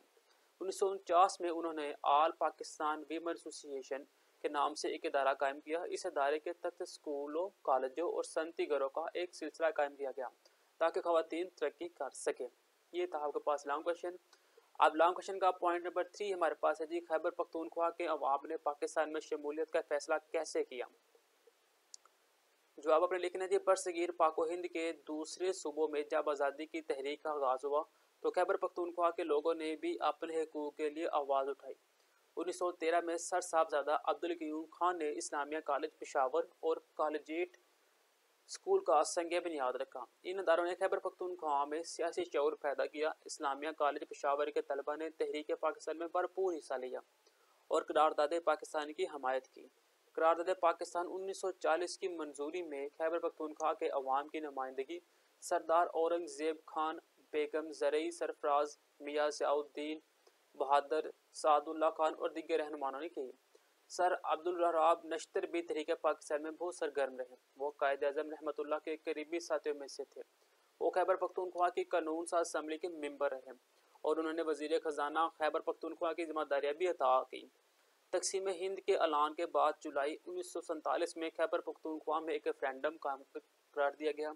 इस रेफरेंडम का मकसद ये पता लगाना था कि खैबर पख्तूनख्वा के अवाम पाकिस्तान में शामिल होना चाहते हैं या भारत में। खैबर पख्तूनख्वा के अवाम की अक्सरियत ने पाकिस्तान में शामिल होने का ऐलान किया और जो ये पाकिस्तान का सूबा करार पाया। ये तो हमारे पास लॉन्ग क्वेश्चन नंबर 3 है जी, पाकिस्तान के मुख्तलिफ सूबों और इलाकों से ताल्लुक़ रखने वाली इन नुमाया शख्सियात के नाम लिखे जिन्होंने तहरीक पाकिस्तान में अहम किरदार अदा किया। तो वो ये 5 चीज़ें। सिंध के अंदर क्या हुआ जी, सिंध में कायद आज़म रहमतुल्लाह अलैह मोहतरमा फातिमा जिना, सरदारो बेगम अब्दुल्ला हरून, बेगम राना लियाकत अली खान, जी अलाना और मोहम्मद अयूब, ये थे वो नुमाया शख्सियात जो कि सिंध के अंदर थी। पंजाब में क्या थे, पंजाब में सर मियाँ मोहम्मद शफ़ी, अल्लामा मोहम्मद इकबाल, मलिक बरकत अली, ये 3 शख्सियात है। और खैबर पख्तूनख्वा के अंदर है साहबजादा अब्दुल क़य्यूम खान, सरदार औरंगज़ेब खान, बेगम ज़री सरफराज, मियाँ ज़ियाउद्दीन बहादुर, सादुल्ला खान। बलूचिस्तान के अंदर है काजी मोहम्मद ईसा, बेगमो सईदा काजी, फजल अहमद गाजी, मलिक अब्दुल्ला, जान कासी, फ़तह मोहम्मद। गिलगित बल्तिस्तान के अंदर थी मिर्ज़ा हसन खान, बाबर खान, शाह खान, शाह रईस खान, सरदार मोहम्मद आलम। आज़ाद जम्मू कश्मीर के अंदर जी सैयद ज़ियाउद्दीन अंद्राबी, चौधरी गुलाम अब्बास। लॉन्ग क्वेश्चन नंबर 4 है जी, आप में कौन सी ऐसी 3 खूबियाँ जिसकी वजह से आप अपनी मिसाली शख्सियत या हीरो बन सकते हैं, अपनी काबी पर तहरीर करें। तो आपने जवाब लिखा जी, मेरे अंदर बहुत सारी खूबियाँ पाई जाती हैं जिनकी वजह से मैं मिसाली शख्सियत या हीरो बन सकता हूँ। इनमें से 3 ये है जी, मैं मुहब्बे वतन हूँ यानी मुल्क का वफादार हूँ, दुखी इंसानियत का हमदर्द हूँ, बेपाक करदार का मालिक हूँ। नेक्स्ट हमारे पास सवाल दिया हुआ है, किसी ऐसी मिसाली शख्सियत या हीरो की सुहाना हयात लिखे जिसने माशरे की फलाह बहबूद में अहम किरदार अदा किया। जवाब आपने लिखना है जी, अब्दुल सत्तार ईदी ने अपनी सारी ज़िंदगी माशरे की फलाह बहबूद के लिए वक्फ कर दी। आपने कराची से अपने काम का आगाज़ किया। आपने एक जिम्मेदार पाकिस्तानी की हैसियत से दुखी इंसानियत की खिदमत की। इस मकसद के लिए एक फलाही तंजीम ईदी फाउंडेशन कायम की। इस मकसद के लिए एक फलाही तंजीम ईदी फाउंडेशन कायम की गई। इस तंजीम ने पूरे मुल्क में बीमारों के लिए क्लिनिक और ब्लड बैंक, यतीमों और लावारसों के लिए पनाहगाह, मजदूरों के लिए घर और कई अस्पताल काम किए। ये तंजीम पूरी दुनिया में कुदरती आफात और जंगों से मुतासरा इंसानों को अमदाद फराहम करती है। अब्दुल सत्तार ईदी की इन खिदमात की वजह से हुकूमत पाकिस्तान ने भी इन्हें निशान इम्तियाज से नवाजा। नेक्स्ट सवाल लिखा हुआ है जी, आपकी पसंदीदा तारीखी शख्सियत कौन सी है और क्यों? आपने जवाब लिखना है, मेरी पसंदीदा तारीखी शख्सियत अल्लामा मोहम्मद इकबाल है, क्योंकि उन्होंने मुस्लिम कौम के अंदर आज़ादी का जज्बा पैदा किया। नेक्स्ट क्वेश्चन है, पाकिस्तान की चंद नुमाया तारीखी शख्सियात के नाम लिखे। तो वो जवाब अपने लिखना है, सर सैयद अहमद खान, चौधरी रहमत अली, काजी मोहम्मद अली जिन्ना, सर अब्दुल्ला हारून वगैरह पाकिस्तान की नुमाया तरीन शख्सियात है। नेक्स्ट सवाल दिया हुआ जी, दो कौमी नज़रिया क्या है? दो कौमी नज़रिया ये कि हिंदू और मुसलमान, ये भी हमने पहले भी स्टार्ट में भी किया था, वही सवाल दोबारा आ गया हुआ है, तो आपने वही लिख देना दोबारा। नेक्स्ट मशकी सवाल आता है जी, दूसरे जवाब का अपने इंतखाब करना है। यूनानी तहजीब परवान चेरी बहराए रूम के किनारे। बुद्धों की इबादत गाहों को कहते हैं स्टोपा। तहरीक अलीगढ़ आगाज़ किया गया सर सैयद अहमद खान ने। पाकिस्तान की पहली खतून सूबाई गवर्नर है बेगम राना लियाकत अली खान। बेगमू जहां आरा शाहनवाज पंजाब की कानून साज असम्बली की रुकन मुंतखब हुई 1937 में। दुरुस्त जवाब को आपने इंतखाब करना है। दुरुस्त के सामने दुरुस्त और गलत के सामने क्रॉस का निशान लगाना है। पहला हमारे पास जी MCQ ट्रू एंड फॉल्स है जी। चट्टियन कदीम रूमी का लिबास था, क्रॉस है जी। ओलंपिक खेलों का आगाज 1776 कबल मसीह में यूनान से हुआ, इसका जवाब दुरुस्त है। पंजाब पाकिस्तान में शामिल होने वाला पहला सूबा है, ये गलत है। पाकिस्तान का नाम चौधरी रहमत अली ने तजवीज़ किया, ये दुरुस्त है। बलोचिस्तान के शाही जिरगा ने जून 1947 में पाकिस्तान में शामिल होने का फैसला किया, ये भी दुरुस्त है। तो नेक्स्ट क्वेश्चन नंबर 3 के अंदर कॉलम अलिफ और कॉलम बे को आपने मिलाना है। कॉलम अलिफ में लिखा हुआ है एथेंसीज, तो यह है कदीम यूनान का शहर। क्लोसियम, ये है जी कदीम रोम की तमाशगा। पुरशापुर यानी कि पेशावर, ये है कंधारा का शहर। इसी के साथ हमारे चैप्टर 1 कंप्लीट हो गया। इंशाल्लाह नेक्स्ट वीडियो के अंदर हम चैप्टर नंबर 5 को स्टार्ट करेंगे। तब तक के लिए दे इजाज़त, अल्लाह हाफिज़।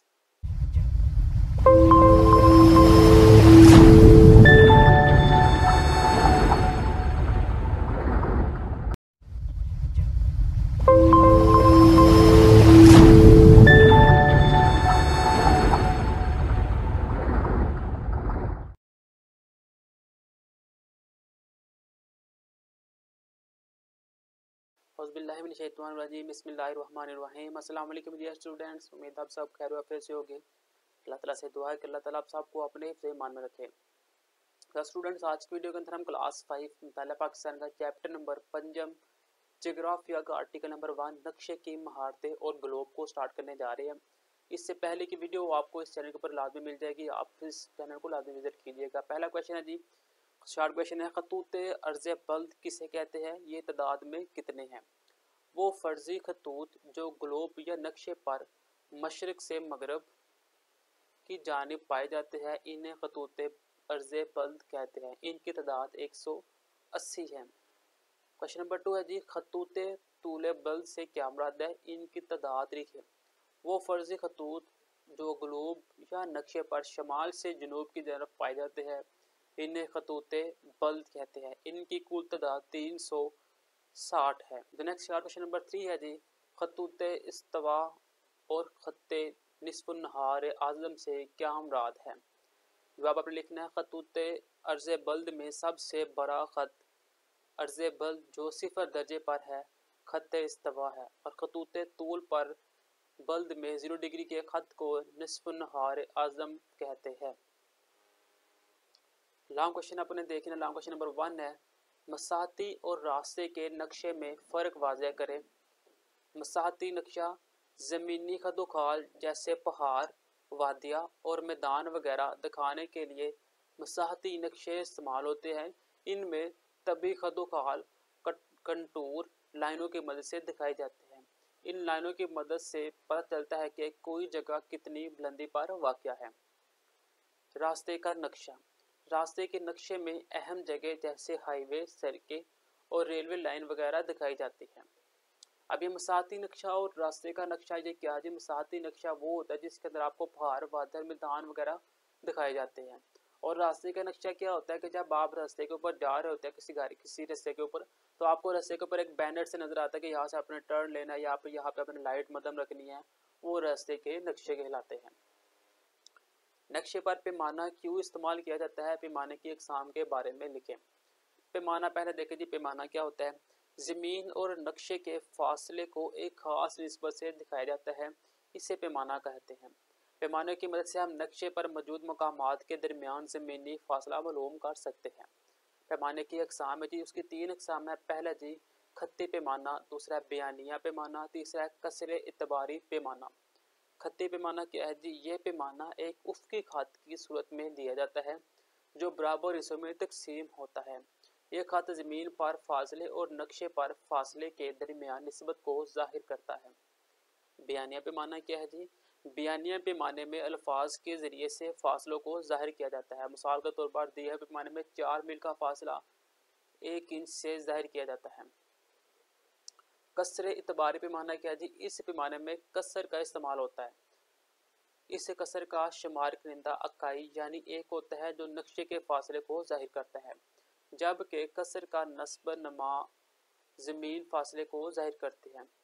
इस पैमाने को कसर और निस्बत दोनों में ज़ाहिर किया जाता है। मिसाल के तौर पर 1:253 या फिर 440 या 1/253 और 440। नेक्स्ट क्वेश्चन नंबर 3 दिया है, दिए हुए नक्शों को देखते हुए लिखे कि ये नक्शों की कौन सी अक़साम है। तो ये जो हमारे पास पहला दिया हुआ है ये है हमारे पास मौसमियाती नक्शा, और ये हमारे पास जो दूसरा है ये है सियाही नक्शा।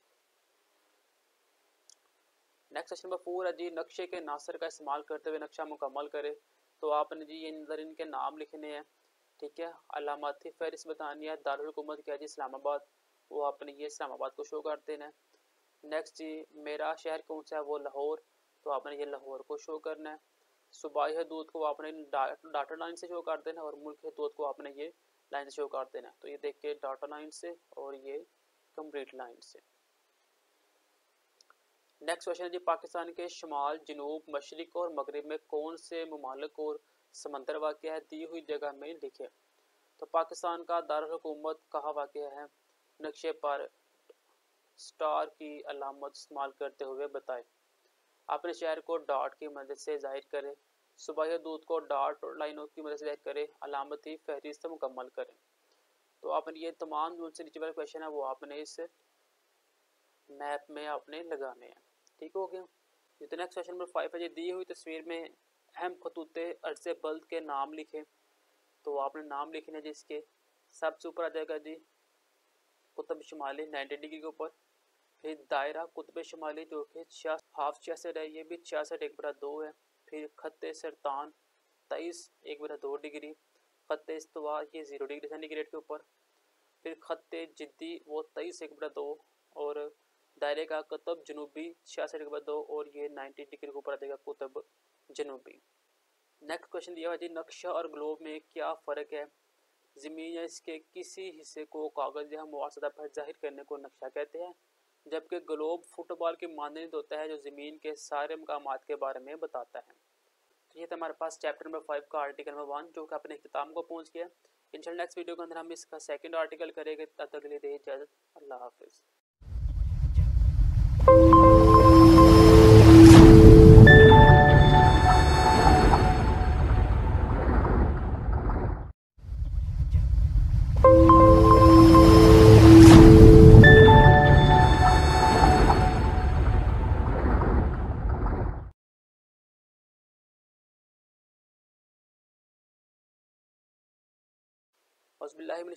बिस्मिल्लाहिर्रहमानिर्रहीम। अस्सलाम वालेकुम स्टूडेंट्स, आज की वीडियो अंदर हम क्लास 5 मतलब पाकिस्तान का चैप्टर नंबर 5 के आर्टिकल नंबर 2 पाकिस्तान के तबी खदोखाल को स्टार्ट करने जा रहे हैं। इससे पहले की वीडियो आपको इस चैनल पर मिल जाएगी, आप उन्हें लाजमी विजिट कीजिएगा। क्वेश्चन नंबर 1 है जी, तबी खिता किसे कहते हैं? ऐसे इलाके जिनकी सतह ज़मीन, आबोहवा, नबातात, इंसानों के रहन सहन के तरीके वगैरह करीबन एक जैसे ही हो, जोग्राफी लिहाज से तबई खिता कहलाता है। क्वेश्चन नंबर 2 है जी, पाकिस्तान के अहम तबई खितों के नाम लिखे, तो वो 3 है जी, शुमाली पहाड़ी सिलसिला, शुमाली मगरबी पहाड़ी सिलसिला और मगरबी पहाड़ी सिलसिला। नेक्स्ट क्वेश्चन नंबर 3 है जी, सतह मुर्तफा बलूचिस्तान में पाए जाने वाले अहम दरियाओं के नाम लिखे। सतह मुर्तफा बलूचिस्तान के अहम दरियाओं में ज़ोब, पुराली, हंगोल, हुब और दश्त शामिल हैं। तो नेक्स्ट क्वेश्चन नंबर जी, केटू पहाड़ के बारे में 3 सतूत तहरीर करें। केटू पहाड़ी पराक्रम के पहाड़ी सिलसिले में वाक़या है। ये दुनिया की दूसरी बुलंद तरीन चोटी है। इसकी ऊंचाई 8611 मीटर है। केटू को कोडान आस्टीन भी कहते हैं क्योंकि इसके पहले सर्वेयर का नाम कोडन आस्टन था।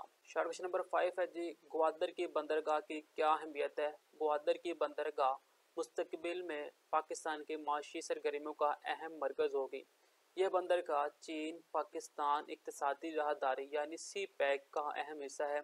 यह चीन और पाकिस्तान के दरमियान तजारत को फ़रोग़ देने का एक मनसूबा है। ये तुम्हारे पास 5 short question. Next long question आएगा। तो पहला है जी, पाकिस्तान के मैदानी इलाकों पर एक जामिया नोट लिखे। पाकिस्तान का मैदानी इलाका इंतहाई ज़रख़ीज़ है। इस खित्ते का मौसम, पानी और मिट्टी काश्तकारी के लिए नहायत मौजूद है। पाकिस्तान का मैदानी इलाका 2 हिस्सों में तकसीम किया जाता है। पहले हिस्से का नाम है ये दरियाए सिंध का बलाई मैदान और दूसरे क्या है जी, दरियाए सिंध का ज़ेरी मैदान। दरियाए सिंध का बलाई मैदान क्या है जी? दरियाए सिंध का बलाई मैदान सूबा पंजाब के ज़्यादातर हिस्से पर मुश्तमिल है। यह इलाका सतह मुर्तफा पुठार से शुरू होकर कोट मट्ठन तक फैला हुआ है। ये खिता 5 दरियाओं की सरजमीन भी कहलाता है। यह मैदान दरियाओं की लाई हुई नरम और ज़रख़ीज़ मिट्टी से बना है। इन दरियाओं में दरियाए सिंध, दरियाए जेहलम, दरियाए चनाब, दरियाए रावी और दरियाए सतलुज शामिल हैं। बाज़ मकामात पर इन दरियाओं से नहरें भी निकाली गई है। नहरों के इस जाल की वजह से इस इलाकों में फसलों को आसानी से पानी दस्तयाब होता है। तो दूसरा पॉइंट है कि दरियाए सिंध का ज़ेरी मैदान सूबा पंजाब का जनूबी हिस्सा और सूबा सिंध का ज़्यादातर हिस्सा मिलकर दरियाए सिंध का ज़ेरी मैदान कहलाता है।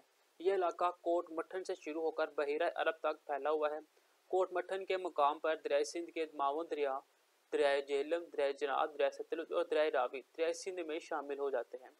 इस तरह दरियाए सिंध अकेला ही कोट मट्ठन से बहिरा अरब तक बहता है। ये मैदान भी इंतहाई ज़रख़ीज़ है। जैसे दरियाए सिंध इससे निकाली गई नहर सराब करता है, इसी मैदान का मशरक़ी हिस्सा सहरा पर मुश्तमिल है। Next long question number point number 2 है जी, पहाड़ी इलाकों में रहने वाले लोगों की ज़िंदगी का मुवाजना सहराई इलाकों में रहने वाले लोगों से करें। तो जवाब आपने लिखना जी, पहाड़ी इलाके में मौसम सरमा में शदीद सर्दी होती है और अक्सर बर्फबारी भी होती है। इस इलाके के लोग मोटे ऊनी कपड़े पहनते हैं ताकि सर्दी से महफूज रह सके। मौसम गर्म मोतदल रहता है। गल्लाबानी यहाँ के लोगों का अहम पेशा है। इसके अलावा सियाहत भी आमदनी का जरिया है। काश्तकारी का पेशा वादियों में रहने वाले लोग अपनाते हैं। सहराई इलाके कौन से जी? पाकिस्तान के सहराई इलाके इंतहाई गर्म है। रेतीले इलाकों और पानी की कमी की वजह से यहाँ काश्तकारी नहीं की जा सकती। यहाँ लोग खाना बदोशी की तरह ज़िंदगी गुजारते हैं और भेड़ बकरियाँ पाल कर गुजर बसर करते हैं। इसके अलावा यहाँ ऊँट भी पाले जाते हैं। यहाँ तक आपका लॉन्ग क्वेश्चन कंप्लीट हो जाएगा। तो नेक्स्ट लॉन्ग क्वेश्चन है जी, सियाहत के हवाले से पाकिस्तान के मतनू तबी खदोखाल की क्या अहमियत है? अपने अल्फाज में तहरीर करें। जवाब आपने लिखना जी, अल्लाह ताला ने पाकिस्तान को ज़मीन का वो खिता दिया है जो मतनू तबी खदोखाल का हामिल है। पाकिस्तान में 4 मौसम पाए जाते हैं। पाकिस्तानी कुदरती वसाइल से माला माल है। ख़ास तौर पर पाकिस्तान के पहाड़ी इलाके अहमियत के हामिल हैं। इनमें कुदरती नज़ारे हैं, बुलंद बाला पहाड़ है, दरिया और चश्मे कसरत से हैं। कुदरती आबशारें पाई जाती है। बड़े बड़े ग्लेशियर्स है जो सारा साल बर्फ़ से ढके रहते हैं। बड़ी तादाद में कुदरती झीलें पाई जाती है। ये सब चीज़ें सियाहती एतबार से अहम हैं। इन दिलकश नज़ारों की वजह से सारी दुनिया के सियाह यहाँ का रुख करते हैं और कुदरती नज़ारों से राहत हासिल करते हैं। इन इलाकों की आमदन का बहुत बड़ा जरिया सियाहत है। हुकूमत पाकिस्तान इन इलाकों में सियाहत को मज़ीद फ़रोग़ देने के लिए इक़दाम कर रही है। नेक्स्ट लॉन्ग क्वेश्चन है जी, दिए गई जगह में पाकिस्तान के पहाड़ी सिलसिलों, सतह मुर्तफ़ा, मैदानी इलाकों, सहराओं के नाम लिखें। तो जी आपने स्टार्ट करना जी पहाड़ी सिलसिले। पहाड़ी सिलसिले 3 है जी, मगरबी पहाड़ी सिलसिला, शिमाली पहाड़ी सिलसिला और शिमाली पहाड़ी सिलसिला, शिमाली मगरबी पहाड़ी सिलसिला। सबसे पहले आपने लिखना जी शिमाली मगरबी पहाड़ी सिलसिला, वो एक ही है सिर्फ हिंदुकुश। नेक्स्ट आ जाएगा मगरबी पहाड़ी सिलसिला, उसके अंदर 3 है। पहला जी रास्को और कोचागी, कोह सलमान और कोह केर्थर, कोह सफेद और वजीरिस्तान की पहाड़ियाँ, ये 3 आ जाएगी मगरबी पहाड़ी सिलसिला के अंदर। फिर हमारे पास शिमाली पहाड़ी सिलसिला में 2 है जी, पहला हमारे पास कराक्रम और दूसरा है हिमालय। अब कराक्रम और हिमालय मिलकर 3 बनाते हैं, जिसके अंदर हिमालय कबीर, हिमालय सगीर और श्वाटक की पहाड़ियाँ शामिल हैं। ये हमारे पास पहाड़ी सिलसिले आ जाते हैं। नेक्स्ट हमारे पास जी सहरा का कौन सा सिलसिला, सहरा में 3 है जी, पहला जी खरान, फिर थर, फिर थल। थर के अंदर 2 शामिल हो गए, पहला है चोलिस्तान और दूसरा है नारा। सतह मुर्तफा पहाड़ के अंदर मुर्तफा के अंदर 2 है जी, पहला है सतह मुर्तफा बलोचिस्तान और दूसरा है सतह मुर्तफा पोठार। ये था हमारे पास एक डायग्रामिंग क्वेश्चन जो कि आपके सामने है। नेक्स्ट क्वेश्चन नंबर 4 है जी, दिए हुए जदूल में पाकिस्तान से मुतल्लिक अहम मालूमात आपने लिखनी है जी। कोहे कराक्रम की बुलंद तरीन चोटी है K2, कोहे हिमालय की बुलंद तरीन चोटी है नांगा पर्वत, कोहे हिंदुकुश की बुलंद तरीन चोटी है तरचमीर, पाकिस्तान के अहम दरे हैं खैबर, करम, टोची, कोमल, बुलान, पाकिस्तान की सबसे बड़ी नीमक की कान है ख्योराम, कोहे सुलेमान की बुलंद तरीन चोटी है तख्ते सुलेमान, पाकिस्तान की अहम बंदरगाह है कराची पोर्ट, पोर्ट कासम, ग्वादर, पसनी, जिवानी। नेक्स्ट हमारे पास क्वेश्चन आ जाएगा जी, पाकिस्तान का पहाड़ी इलाका कहाँ वाक़या है, पाकिस्तान के शुमाल में पाकिस्तान का पहाड़ी इलाका वाक़या है। पाकिस्तान के अहम सहराओं के नाम लिखे, वो है खरान, थल, थर। जी तो नेक्स्ट मेरे पास लास्ट क्वेश्चन है जी, पाकिस्तान के मैदानी इलाकों में रहने वाले लोगों की ज़िंदगी किस तरह सतह मुर्तफा में रहने वालों को से मुख्तलिफ है या मिलती जुलती है। पाकिस्तान के मैदानी इलाके जरखेज़ है, यहाँ की आबोहवा साजगार है, इसलिए यह खिता गंजानाबाद है, जबकि सतह मुर्तफा की आबोहवा शदीद गर्म या शदीद सर्द होती है, पानी की किल्लत का सामना करना पड़ता है। सतह मुर्तफा के लोगों की ज़िंदगी मैदानी इलाकों की ज़िंदगी के निस्बत सख्त सर्द है। ये तो हमारे पास चैप्टर नंबर 5 का आर्टिकल नंबर 2 जो कि आपने इस किताब को पहुंचा है। इससे पहले की वीडियो आपको इस चैनल पर मिल जाएगी, आप उन्हें देख सकते हैं। तब तक के लिए दे इजाज़त, अल्लाह हाफिज़।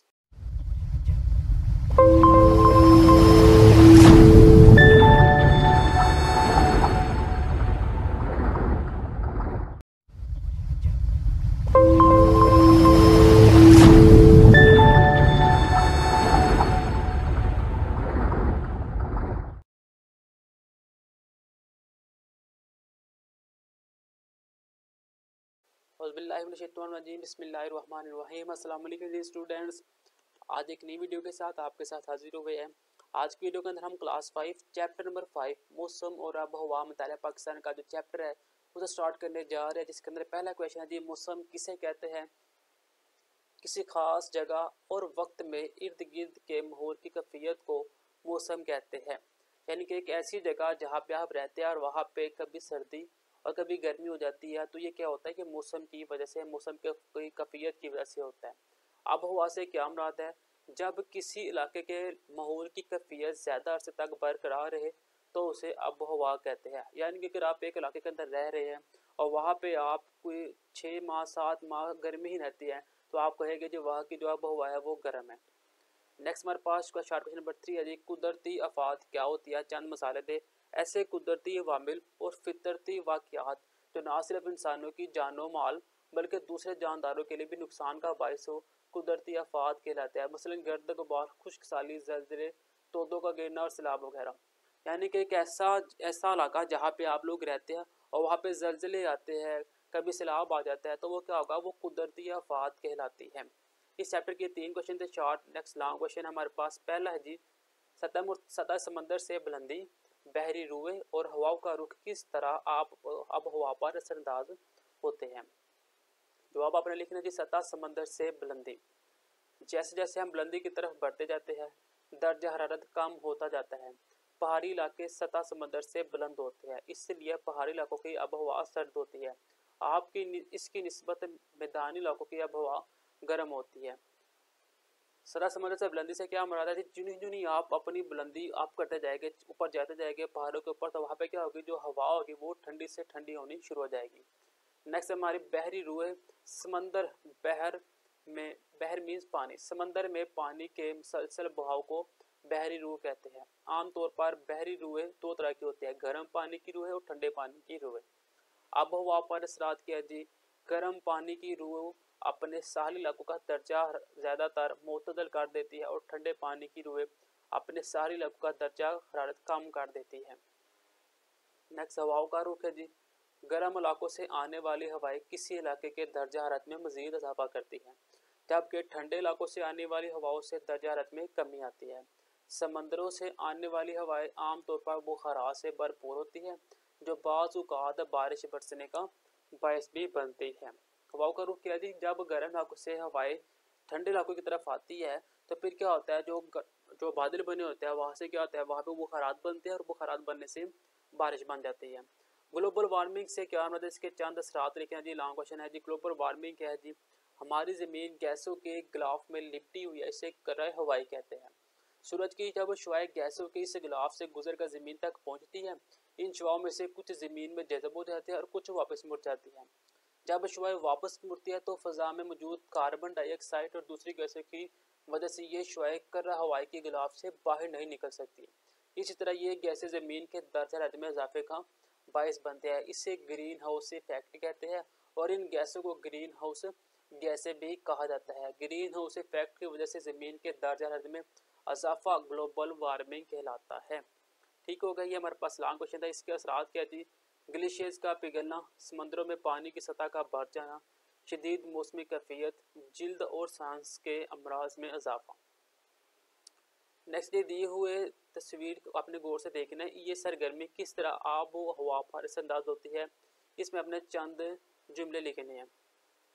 तो तस्वीर को आपने देखना है, यहाँ पे क्या हो रहा है, यहाँ पे दरख्तों को काटा जा रहा है, ये जवाब लिखा जा रहा है जी। इस तस्वीर में दरख्तों की कटाई की जा रही है, इससे मौसम शदीद गर्म हो जाएगा, पहाड़ों पर बर्फ़ पिघलने से सैलाब आ जाएगा, ये ग्लोबल वार्मिंग का बायस बनेगा। नेक्स्ट क्वेश्चन जी 4 है जी, अपने इलाके का एक हफ्ते का दर्जा हरारत अखबार, टेलीविज़न, इंटरनेट के जरिए मालूम करें और दर्ज झैल खाका मुकम्मल करें। तो ये आपने ऊपर दिन लिख देनी है, फिर तारीख लिख देनी है और यहाँ पे आपने दर्जा हरारत लिख देना है, लिखे हुए जो आप ये भी लिख सकते हैं। नेक्स्ट क्वेश्चन नंबर 5 है जी, सरगर्मी 4 में नोट किए हुए दर्जा हरारत का लाइन लाइव ग्राफ बनाए। नमूने का लाइन ग्राफ नीचे दिया गया है, जिसमें लाहौर के 6 महीनों का दर्जा हरारत दिखाया गया है। ये जो आपको लाहौर का दर्जा हरारत उन्होंने दिखाया है, जून, जुलाई, अगस्त, सितंबर, अक्टूबर, नवंबर का, आपने ऐसे ही एक और बनाना है। तो ये जो आपके सामने हमने बनाया हुआ है इस्लामाबाद का, आपने जून, जुलाई, अगस्त, सितंबर, अक्टूबर, नवंबर, ये 6 माह का आपने टेम्परेचर देख लेना है सेंटीग्रेड के अंदर, तो वो आपने यहाँ पे ऐसे डॉट लगा के शो करवा देना। ये जो पहला डॉट है इसका मतलब है ये जुलाई का है, ये दूसरा डॉट है ये पहला जून का, दूसरा जुलाई का है, तीसरा अगस्त को शो कर रहा है, ये सितंबर को शो कर रहा है, ये अक्टूबर को, ये वाला नवंबर को। यानी कि पहला जून को था 40 डिग्री सेंटीग्रेड, जुलाई को भी 40 ही रहा है, और ये अगस्त को 35 आ गया, सितंबर को भी 35 है, अक्टूबर को 30 और नवंबर को 25, ऐसे आपने शो करवा देना। अब ये दिया गया क्वेश्चन नंबर 6 से नीचे दिए हुए बार ग्राफ कोटा में होने वाली बारिशों की मकदार को मिलीलीटर में जाहिर करें। आप अपने इलाके में होने वाली बारिशों का 6 महीने का रिकॉर्ड जमा करें और दी जगह पर ग्राफ बनाएं। तो ये जो आपने ग्राफ बनाना है मिलीमीटर के अंदर, उन्होंने जून, जुलाई, अगस्त का बनाया हुआ है, आपने मई, जून, जुलाई, अगस्त का बना देना है।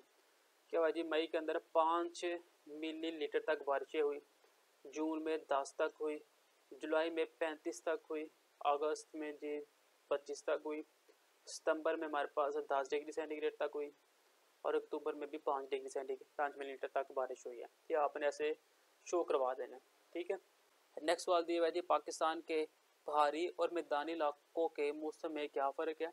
पाकिस्तान के पहाड़ी इलाकों में सर्दी शदीद होती है और बर्फ़बारी होती है, जबकि मैदानी इलाकों में गर्मियों में शदीद गर्मी पड़ती है। दर्जा हरारत नापने के लिए किस आले का इस्तेमाल किया जाता है वो आपने बताना है।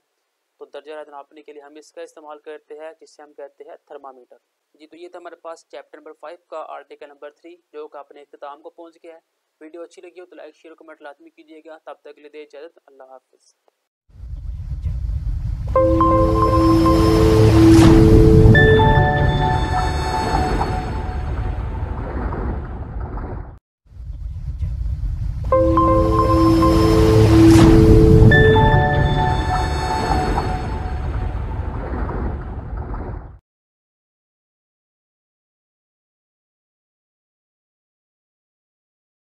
औज़ुबिल्लाहिमिनश्शैतानिर्रजीम बिस्मिल्लाहिर्रहमानिर्रहीम। अस्सलाम वालेकुम डियर स्टूडेंट्स, उम्मीद है सब खैर वाफियत से होंगे।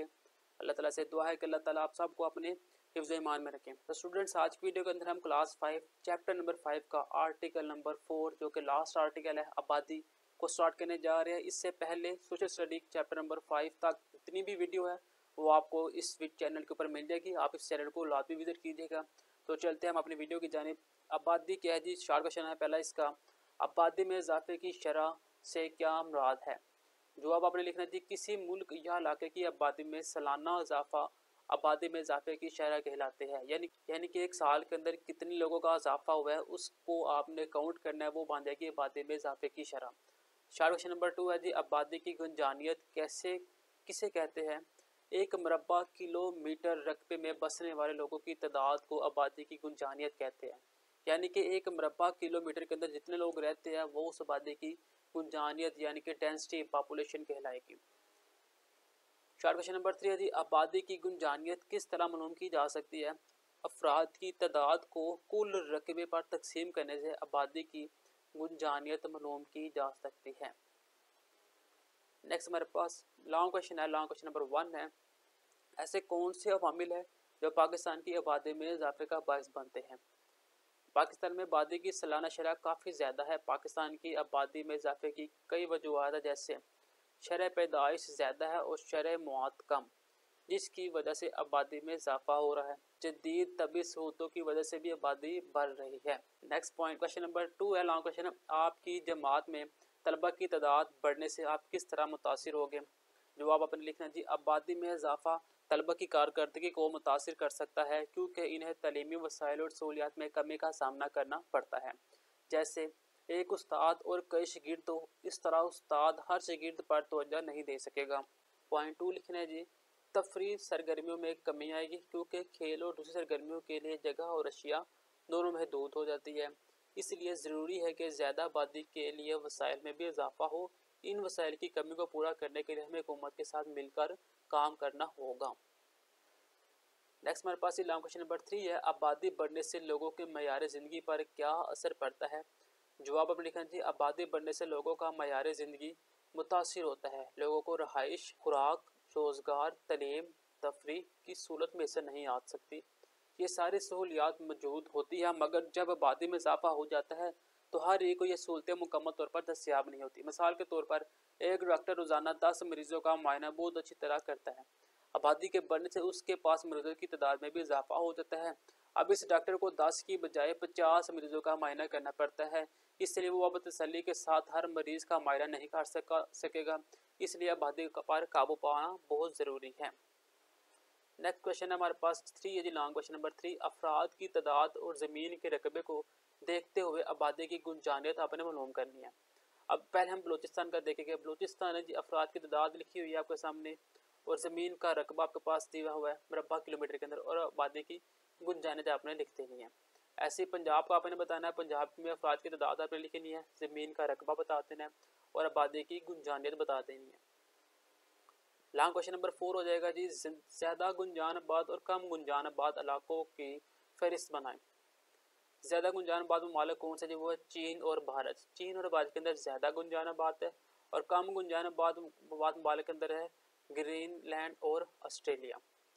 पॉइंट नंबर 2 के अंदर ज़्यादा गुंजान आबाद में है पाकिस्तान, बांग्लादेश, सिंगापुर और हांगकांग, और कम में है जी कनाडा और मंगोलिया। नेक्स्ट सरगर्मी आपको दी हुई है जी, ऐसे कौन से अवामिल है जो दुनिया की आबादी में इजाफे का बायस बन रहे हैं। इन अवामिल को नकात की सूरत में लिखें। दर्ज झैल अवामिल है जी, कम उम्री की शादी, लड़के की ख्वाहिश पर ज़्यादा बच्चे, गुर्बत, बेरोज़गारी। नेक्स्ट क्वेश्चन है जी, मरदमशुमारी से क्या मुराद है। आबादी के मुख्तलिफ पहलू के मतलब जानने का अमल मरदमशुमारी कहलाता है। क्वेश्चन नंबर 2 है जी, पाकिस्तान की हालिया आबादी कितनी है। गुज़िश्ता सालों में होने वाले मरदमशुमारी के मुताबिक पाकिस्तान की आबादी का ग्राफ बनाए तो पाकिस्तान की हालिया आबादी तकरीबन 22 करोड़ है। 1951 के अंदर 11,740 थी, 1961 के अंदर 42,000 तक पहुँच गई, 1972 के अंदर 85,000 तक पहुँच गई, 1981 में 84,000 तक पहुँच गई, 1996 में 1,32,00,000 तक पहुँच गई और 20 से 17 के दरमियान 20 करोड़ तक पहुँच गई है। तो नेक्स्ट क्वेश्चन हमारे पास, आबादी की शरह और आबादी की गुंजाइश में क्या फ़र्क है? किसी मुल्क या इलाके में आबादी में सालाना इजाफा आबादी की शरह कहलाती है, जबकि एक मरबा किलोमीटर रकबे में बसने वाले लोगों की तादाद आबादी की गुंजाइश कहलाती है। नेक्स्ट आपने दुरुस्त जवाब का इंतखाब करना है। ऐसे नक्शे जिनकी मदद से मुमालिक सरहदें, दारुल हुकूमत और अहम शहर तलाश किए जा सकते हैं, उन्हें सियासी नक्शे कहते हैं। बयानिया पैमाने में नक्शों पर दिए हुए फासलों को जाहिर किया जाता है अल्फाज के जरिए। खतूत अर्ज़ बल्द तादाद में होते हैं 180। कोहे हिमालय की बुलंद तरीन चोटी है ननांगा पर्वत। दुनिया की मौजूदा आबादी है 5 बिलियन। अब अपने दुरुस्त जवाब के सामने दुरुस्त का और गलत के सामने गलत का इंतखाब करना है। 12 टाइम जोन ग्रीनच के शुमार में है और 12 टाइम जोन ग्रीनच के जनूब में वाक़ है। ये हमारे पास क्रॉस है। K2 पाकिस्तान की दूसरी बुलंद तरीन चोटी है, ये भी गलत है। पाकिस्तान की सबसे बड़ी नमकी कान ख्योरा है, ये दुरुस्त है। ग्लोबल वार्मिंग से ज़मीन के दर्जा हरारत में कमी हो रही है, ये भी गलत है। चीन, पाकिस्तान और भारत दुनिया के गुंजानबाद ममालिक है, ये दुरुस्त है। नेक्स्ट अपने कॉलम में लाने हैं। खत सरतान 23.5 अर्ज़ बल शमाली। खत अहदी 23.5 अर्ज़ बल जनूबी।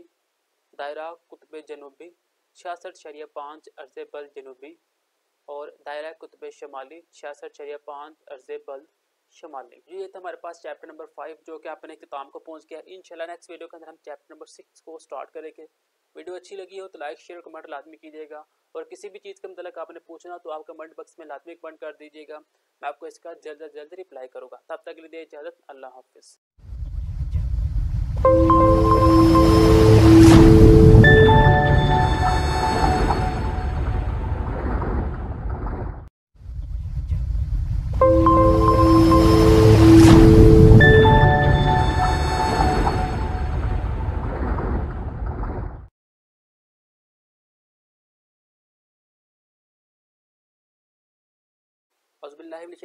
बिस्मिल्लाहिर्रहमानिर्रहीम। अस्सलाम वालेकुम स्टूडेंट्स।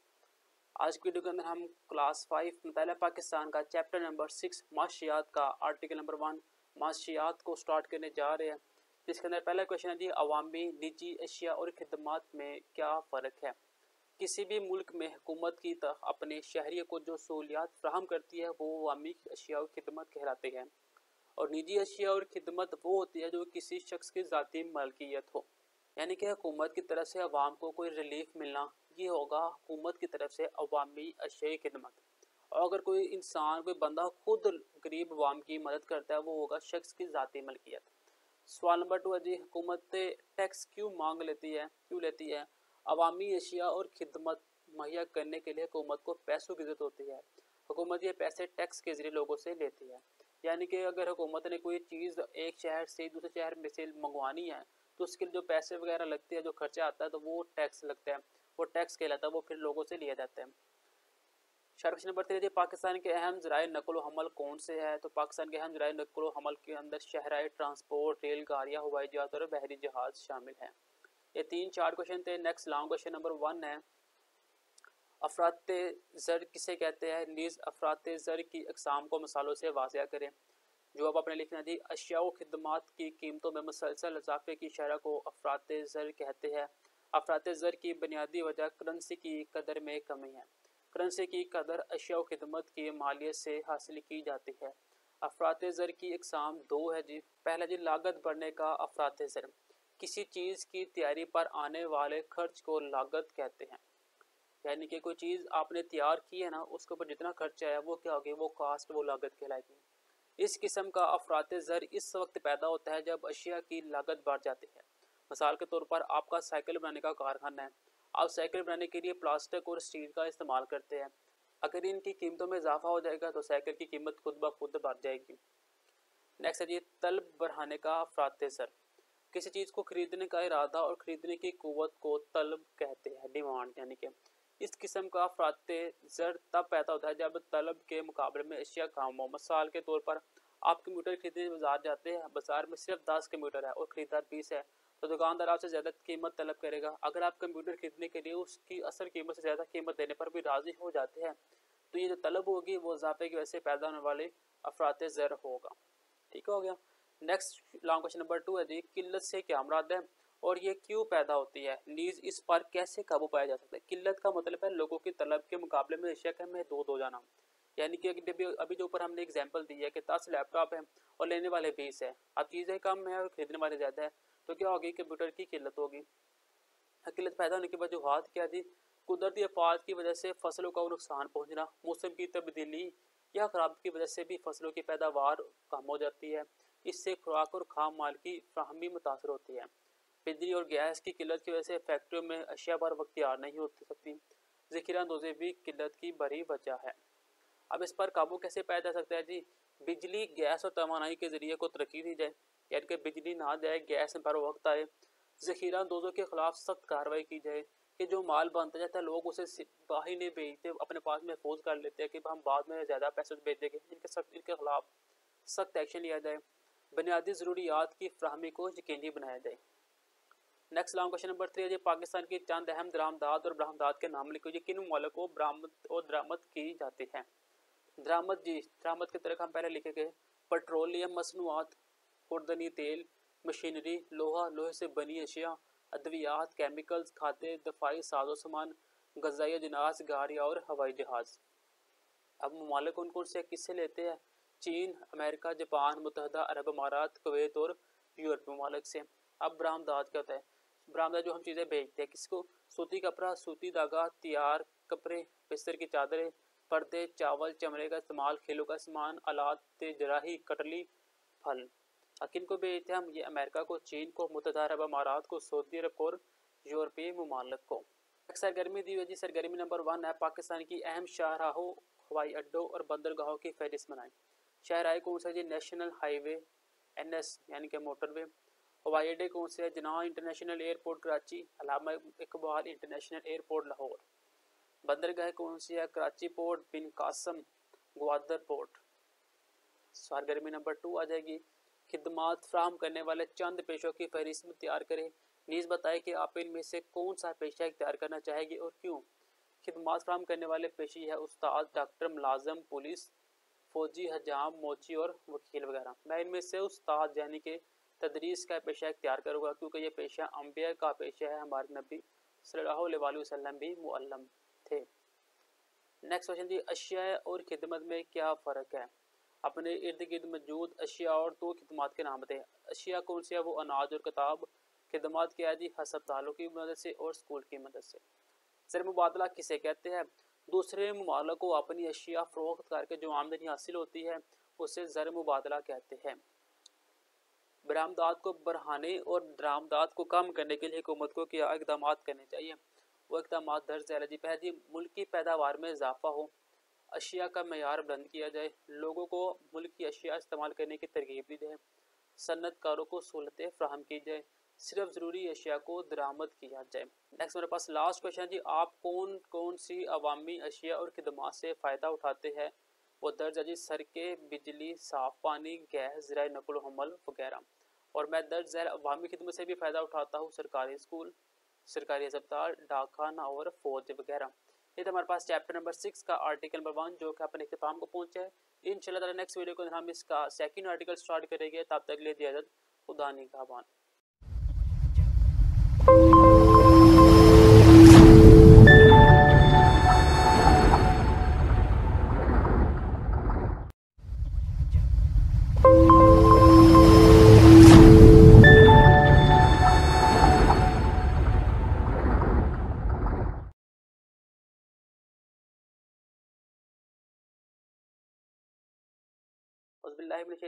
बिस्मिल्लाहिर्रहमानिर्रहीम। अस्सलाम वालेकुम स्टूडेंट्स, उम्मीद है सब खैर वापस से होगी। अल्लाह ताला से दुआ है कि अल्लाह ताला आप सबको अपने हिफ्ज़ ईमान के अंदर रखें। तो स्टूडेंट्स, आज की वीडियो के अंदर हम चैप्टर नंबर 6 आर्टिकल सेकंड कारोबार जो कि क्लास 5 की मुताला पाकिस्तान की बुक है को स्टार्ट करने जा रहे हैं। इससे पहले की वीडियो आपको इस चैनल पर मिल जाएगी और ये यूट्यूब के ऊपर पहली दफ़ा होगा कि मुताला पाकिस्तान उर्दू मीडियम में point two point answer question आपको मिलेगी इस चैनल के ऊपर। तो पहला क्वेश्चन है जी, कारोबार से क्या मुराद है। ऐसी सरगर्मियाँ जो मुनाफा कमाने की गर्ज से इख्तियार की जाए, इन सरगर्मियों के फ़ाल होने के मौके तलाश किए जाए, और इनसे फ़ायदा उठाया जाए, इसे कारोबार कहते हैं। ऐसी सरगर्मियाँ जो मुनाफा कमाने में फ़ायदेमंद हो, ऐसा काम करना जिससे मुनाफा हो और लोगों को भी मुख्तलिफ तरीक़ों से पहुँचाई जा सके, इसे हम कारोबार कहते हैं। क्वेश्चन नंबर 2 है जी, छोटे पैमाने का कारोबार क्या होता है? छोटे पैमाने का कारोबार वो होता है जिसमें अजर कारोबार का वाहद मालिक होता है और इसके मुनाफा नुकसान का वो खुद जिम्मेदार होता है, जैसे beauty parlour, grocery store, travel agent, plumber, बढ़ई और इलेक्ट्रिशियन वगैरह। छोटे कारोबार मीन्स कि अगर आदमी उसने एक दुकान खोल लिया, करियाने की खोल लिया फॉर एग्जाम्पल छोटी सी, वो खुद ही उसका फ़ायदा उसे मिलेगा और खुद ही उसे नुकसान होगा। ऐसा नहीं है कि उसने एक दुकान शॉप खोली है और उसी के नाम से एक और शॉप खोली हुई है, वहाँ पे कोई और आदमी बैठे हुए, वो एक बड़ा कारोबार कहलाएगा। लॉन्ग क्वेश्चन इसका पहला दिया हुआ है जी, मुख्तलिफ अक़साम के कारोबार की वजाहत करें और इनमें फ़र्क बयान करें। छोटे और बड़े पैमाने पर लोग मुख्तलिफ किस्म के कारोबार करते हैं, इनके बारे में जानते हैं। पहले जी सनती कारोबार, इस कारोबार का ताल्लुक मसनूआत की तैयारी से है। कारोबारी अफराद सारिफीन की ज़रूरियात की निशानदही करते हैं, इनकी ज़रूरियात पूरी करके वो सनतें लगाते हैं और खाम माल मज़दूरों, मशीनों और टेक्नोलॉजी की मदद से चीज़ें तैयार की जाती है और सारिफीन को बेच जाती है। मसलन कपड़ा, खाने पीने की अशिया, बिस्कुट, टॉफ़िया, शरबत, दवाइयाँ, मशीनें, गाड़ियाँ, सीमेंट और खिलौने वगैरह। ज़राअत का कारोबार कौन सा जी? ये कारोबार ज़रूरी मसनूआत की पैदावार और इनकी फ़रोख्त से मुतल्लिक़ है। ज़रूरी कारोबार मुनाफा कमाने के लिए फसलें काश्त करते हैं, फलों के बाग लगाते हैं, जानवरों की अफजाइश करते हैं और दरख्त लगाते हैं। ज़राअत के कारोबार में डेयरी फार्म, बागबानी, जंगलात शामिल है। ज़रूरी कारोबार ज़राअत के तरीक़ों में मुसलसल जिद्दत और बेहतरी लाने की कोशिश करते हैं। नेक्स्ट हमारे पास तजारती कारोबार कौन सा है? तजारती कारोबार में कारोबार अफराद तैयारशुदा मसनूआत खरीद कर सार्फिन को फ़रोख्त करते हैं। तजारत को मौसर बनाने के लिए वो नए नए तरीके तैयार करते हैं। नेक्स्ट लॉन्ग क्वेश्चन नंबर 2 है जी, कौन कौन से रवैये आपके कारोबार को कामयाब बनाते हैं? मुस्बत रवैया पहला हमारे पास है जी, मुस्बत रवैया कामयाब कारोबार की तरफ पहला कदम है। मुस्बत रवैया इख्तियार करने का मतलब यह है कि आप मुस्बत सोच रखते हैं, मुश्किल से मुश्किल हालात में भी पूरी उम्मीद रहते हैं और कारोबार आगे बढ़ाने के बारे में सोचते रहे और इस तरह कारोबार में बेहतरी की शक्ल पैदा होती है। यानी कि ऐसा नहीं है कि थोड़ा सा लॉस होने लगा और आपने बस छोड़ देना काम, ना उम्मीदी ज़ाहिर कर दी, ऐसा नहीं होना चाहिए। मुस्बत रवैया इख्तियार करना चाहिए। तख्लीकी सोच, नई नई चीज़ें अपनाएं, नए नए रास्ते अपनाएं। एक कारोबार का जहन नक्शा नए नए ख्यालात की तलाश में रहता है। नए ख्यालात कारोबार और मसनूआत में जिद्दत पैदा करता है। तख्लीकी सलाहियत का हामिल कारोबारी हमेशा ये सोचता है कि चीज़ों को बेहतर और मुख्तलिफ कैसे बनाया जा सकता है। कायल करने की सलाहियत, यानी कि अगर आपके पास कोई कस्टमर आ गया तो आप उससे कायल करें। इसी तरीके के साथ हमारे पास ये कारोबार काम में ये चीज़ें हैं, ये आप अगर इसको ऐसे इस्तेमाल करेंगे तो आपको ये फ़ायदा होगा, उसमें कायल करें। नाकामियों से सीखना, कि अगर एक दफ़ा आपने कोई काम शुरू किया, उसमें आपको कोई लॉस हो गया तो आपने अब वही काम अगर दोबारा शुरू किया तो आपने वो तरीका दोबारा नहीं आजमाना आपने, ठीक है। नेक्स्ट लॉन्ग क्वेश्चन नंबर 3 है जी, अपने मोहल्ले या इलाके का दौरा करें और देखें कि लोग किस किस्म के कारोबार से मुंसलिक हैं। जवाब आपने लिखना जी, मेरे मोहल्ले में लोग मुतजज़्ज़िल किस्म के कारोबार करते हैं, जनरल स्टोर, मेडिकल स्टोर, गोश्त की दुकान वगैरह वगैरह। ये आपने सामने लिखे हुए, आपने कुछ इसमें से 5-6 लिखे आगे वगैरह लिखते हैं। नेक्स्ट क्वेश्चन मुकम्मल जी, कौन से 3 ऐसे कारोबार जो आप करना चाहते हैं? तो आपने अपने मुताबिक 3 लिख देना है। यहाँ पे लिखा हुआ है डेयरी फार्म का कारोबार, मिठाई का कारोबार और कपड़े का कारोबार। नेक्स्ट सरगर्मी दी हुई है, अपने मोहल्ले, गांव, मुल्क के किसी कामयाब कारोबारी के बारे में मालूमात इकट्ठी करें और दी हुई जगह में लिखें। तो ये खाका बना हुआ है जी, नाम है कारोबार जो करता है। मोहम्मद असलम साहब कारोबार क्या करता है? जर्नल और मेडिकल स्टोर है। कारोबार की किस्म क्या है? छोटे पैमाने का कारोबार है। कारोबार की शक्ल कहाँ पे है? शहर लाहौर में है। मसनूआत और खिदमात के नाम है जी, जनरल मसनूआत और अद्वियात है। नेक्स्ट जी, कारोबार किसे कहते हैं? ये भी हम ऊपर कर चुके हुए हैं। आपके ख़ानदान के अफराद किस कारोबार से मुंसलिक है वो आपने यहाँ पे लिखना है। और डेयरी फार्म मसनूआत कौन सी है? वो दूध, दही, मक्खन, घी, क्रीम, खोया, पनीर वगैरह शामिल है। ये था हमारे पास चैप्टर नंबर 6 का आर्टिकल नंबर 2 जो अपने इख्तिताम को पहुँच गया। इंशाल्लाह नेक्स्ट वीडियो के अंदर हम चैप्टर नंबर 6 का लास्ट आर्टिकल, जो कि इस बुक का भी लास्ट आर्टिकल है, वो स्टार्ट करेंगे। तब तक के लिए दे इजाज़त, अल्लाह हाफिज़।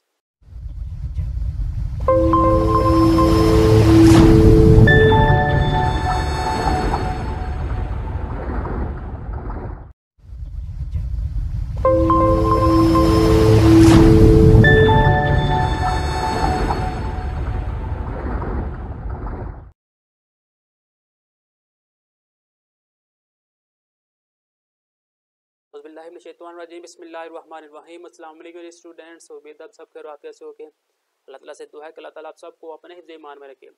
स्टूडेंट्स, आज की वीडियो के अंदर हम क्लास 5 सोशल स्टडी का लास्ट आर्टिकल चैप्टर नंबर 6 का लास्ट आर्टिकल ज़रा का इर्तिका को स्टार्ट करने जा रहे हैं। इससे पहले इस बुक की जितनी भी वीडियोज़ है, जितने भी चैप्टर है, आपको इस चैनल के ऊपर मिल जाएगी, आप इसे लाजमी विजिट कीजिएगा। पहला क्वेश्चन है जी, बार्डर सिस्टम से क्या मुराद है? लेन देन करते हुए चीज़ों से चीज़ों का तबादला बार्डर सिस्टम कहलाता है। यानी कि अगर आपने कोई एक चीज़ खरीदी है तो आपने उसके बदले कोई एक चीज़ उसे देनी है, पैसे नहीं देने, आपने कोई चीज़ देनी है, ये बार्डर सिस्टम होता है। मौजूदा दौर में जेब में ज़्यादा पैसे रखने का रिवाज क्यों ख़त्म होता जा रहा है? मौजूदा दौर डिजिटल दौर है, लोग बासानी अपनी रकम को इलेक्ट्रॉनिक डिवाइसेस या कंप्यूटर के ज़रिए से दूसरों को मुंतकिल कर सकते हैं, इसलिए जेब में ज़्यादा पैसे रखने का रिवाज ख़त्म होता जा रहा है। तो लोग अब ATM वगैरह से जायज़ कैश सारा कुछ काम कर लेते हैं। क्वेश्चन नंबर 3 है, कोई से 3 मुल्क के मरकजी बैंक के नाम बताए। तो पहला जी Vietnam, state bank of Vietnam. America का जी फेडरल रिजर्व। ब्राज़ील का central bank of Brazil. Long question number 1 है जी, बरसगीर में सिक्कों और करेंसी नोट की तारीख के बारे में आप क्या जानते हैं? बरसगीर में करेंसी की तारीख। बरसगीर में सिक्के बनाने का आगाज़ 6वीं सदी कबल मसीह के आगाज़ में हुआ। इन सिक्कों को पाना कहा जाता था। ये सिक्के चांदी से बनाए जाते थे, इनकी कोई वाज़ेह शक्ल नहीं होती थी, इन पर मुख्तलिफ अलामतें बनी थी। इस खित्ते पर बहुत सी बैरूनी कौमें मसलन ईरानियों, तुर्कों, अरबों, अंग्रेज़ों और यूनानियों की हुकूमत रही। इन कौमों और हुकूमतों ने मुख्तलिफ शक्लों और अलामतों वाले सिक्के मुतारफ़ करवाए। 1712 ईस्वी में अरबों ने इस खित्ते को फतह कर लिया। सलातीन दिल्ली और उसके बाद मंगोलों ने अपने सिक्के जारी किए। इन सिक्कों पर इस्लामी खताती ने अलामतों की जगह ले ली। 13वीं सदी के दौरान खालस चांदी और सोने के बने सिक्के इस्तेमाल होने लगे, इनको अशरफी कहा जाता था। 1857 में बरसगीर पर अंग्रेज़ों का कब्जा हो गया।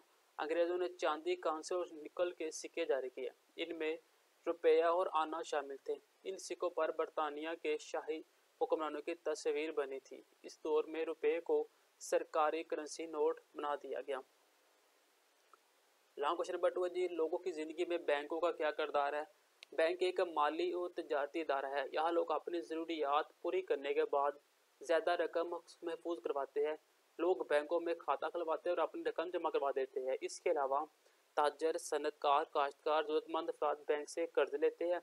बैंकों के ज़रिए लोग अपनी रकम एक शहर से दूसरे शहर या एक मुल्क से दूसरे मुल्क बासानी मुंतकिल कर सकते हैं।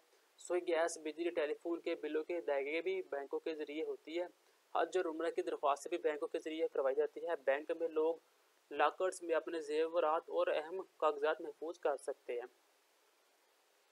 नेक्स्ट क्वेश्चन नंबर 3 है, मुख्तलिफ ममालिक की करेंसियों के नाम लिखें। सऊदी अरब में करेंसी है रियाल की, मुत्तहदा अरब अमारात में दरहम है, तुर्की में लीरा है, थाईलैंड में बहट है, कोरिया में विन है, मलेशिया में रंगट है, कनाडा में डॉलर है और कुवैत में दिनार है। ज़रा के इर्तिका को टाइम लाइन की सूरत में पेश करें। बार्डर सिस्टम क्या है जी? दाग के सिक्के, उसके बाद क्या होगा? कागजी करेंसी नोट, फिर क्या होगी? प्लास्टिक की रकम। बार्डर सिस्टम इनके दाग के सिक्के आपने दिए, उसको आपने कागज़ के अंदर कन्वर्ट किया और उसने आपने अपनी चीज़ ले ली। सोचे और बताए, अगर आज ज़र मौजूद ना होता तो लोग कैसे लेन देन करते? अगर ज़र मौजूद ना होता तो लोग पहले वक्त की तरह अशिया का तबादला करते, यानी कि अशिया लेके अशिया ही देते। आप अपने पैसों जेब खर्च से क्या खरीदते हैं? बिस्कुट, टॉफियाँ वगैरह, किताबें खरीदते हैं। नेक्स्ट हमारे पास मशकी सवालात है। तो पहला हमारे पास एक घर, प्लाट या ज़मीन की मलकियत पर टैक्स को कहते हैं प्रॉपर्टी टैक्स। लोगों की तलब के मुकाबले में अशिया के महदूद होने को किल्लत कहते हैं। डेरा, बागबानी और जंगलात मसाले है ज़रिए कारोबार की। करीबन 806 ईस्वी में कागजी नोट मुतारफ़ करवाए गए चीन में। बरसगीर में रुपया मुतारफ़ करवाया गया शेरशाह सूरी ने।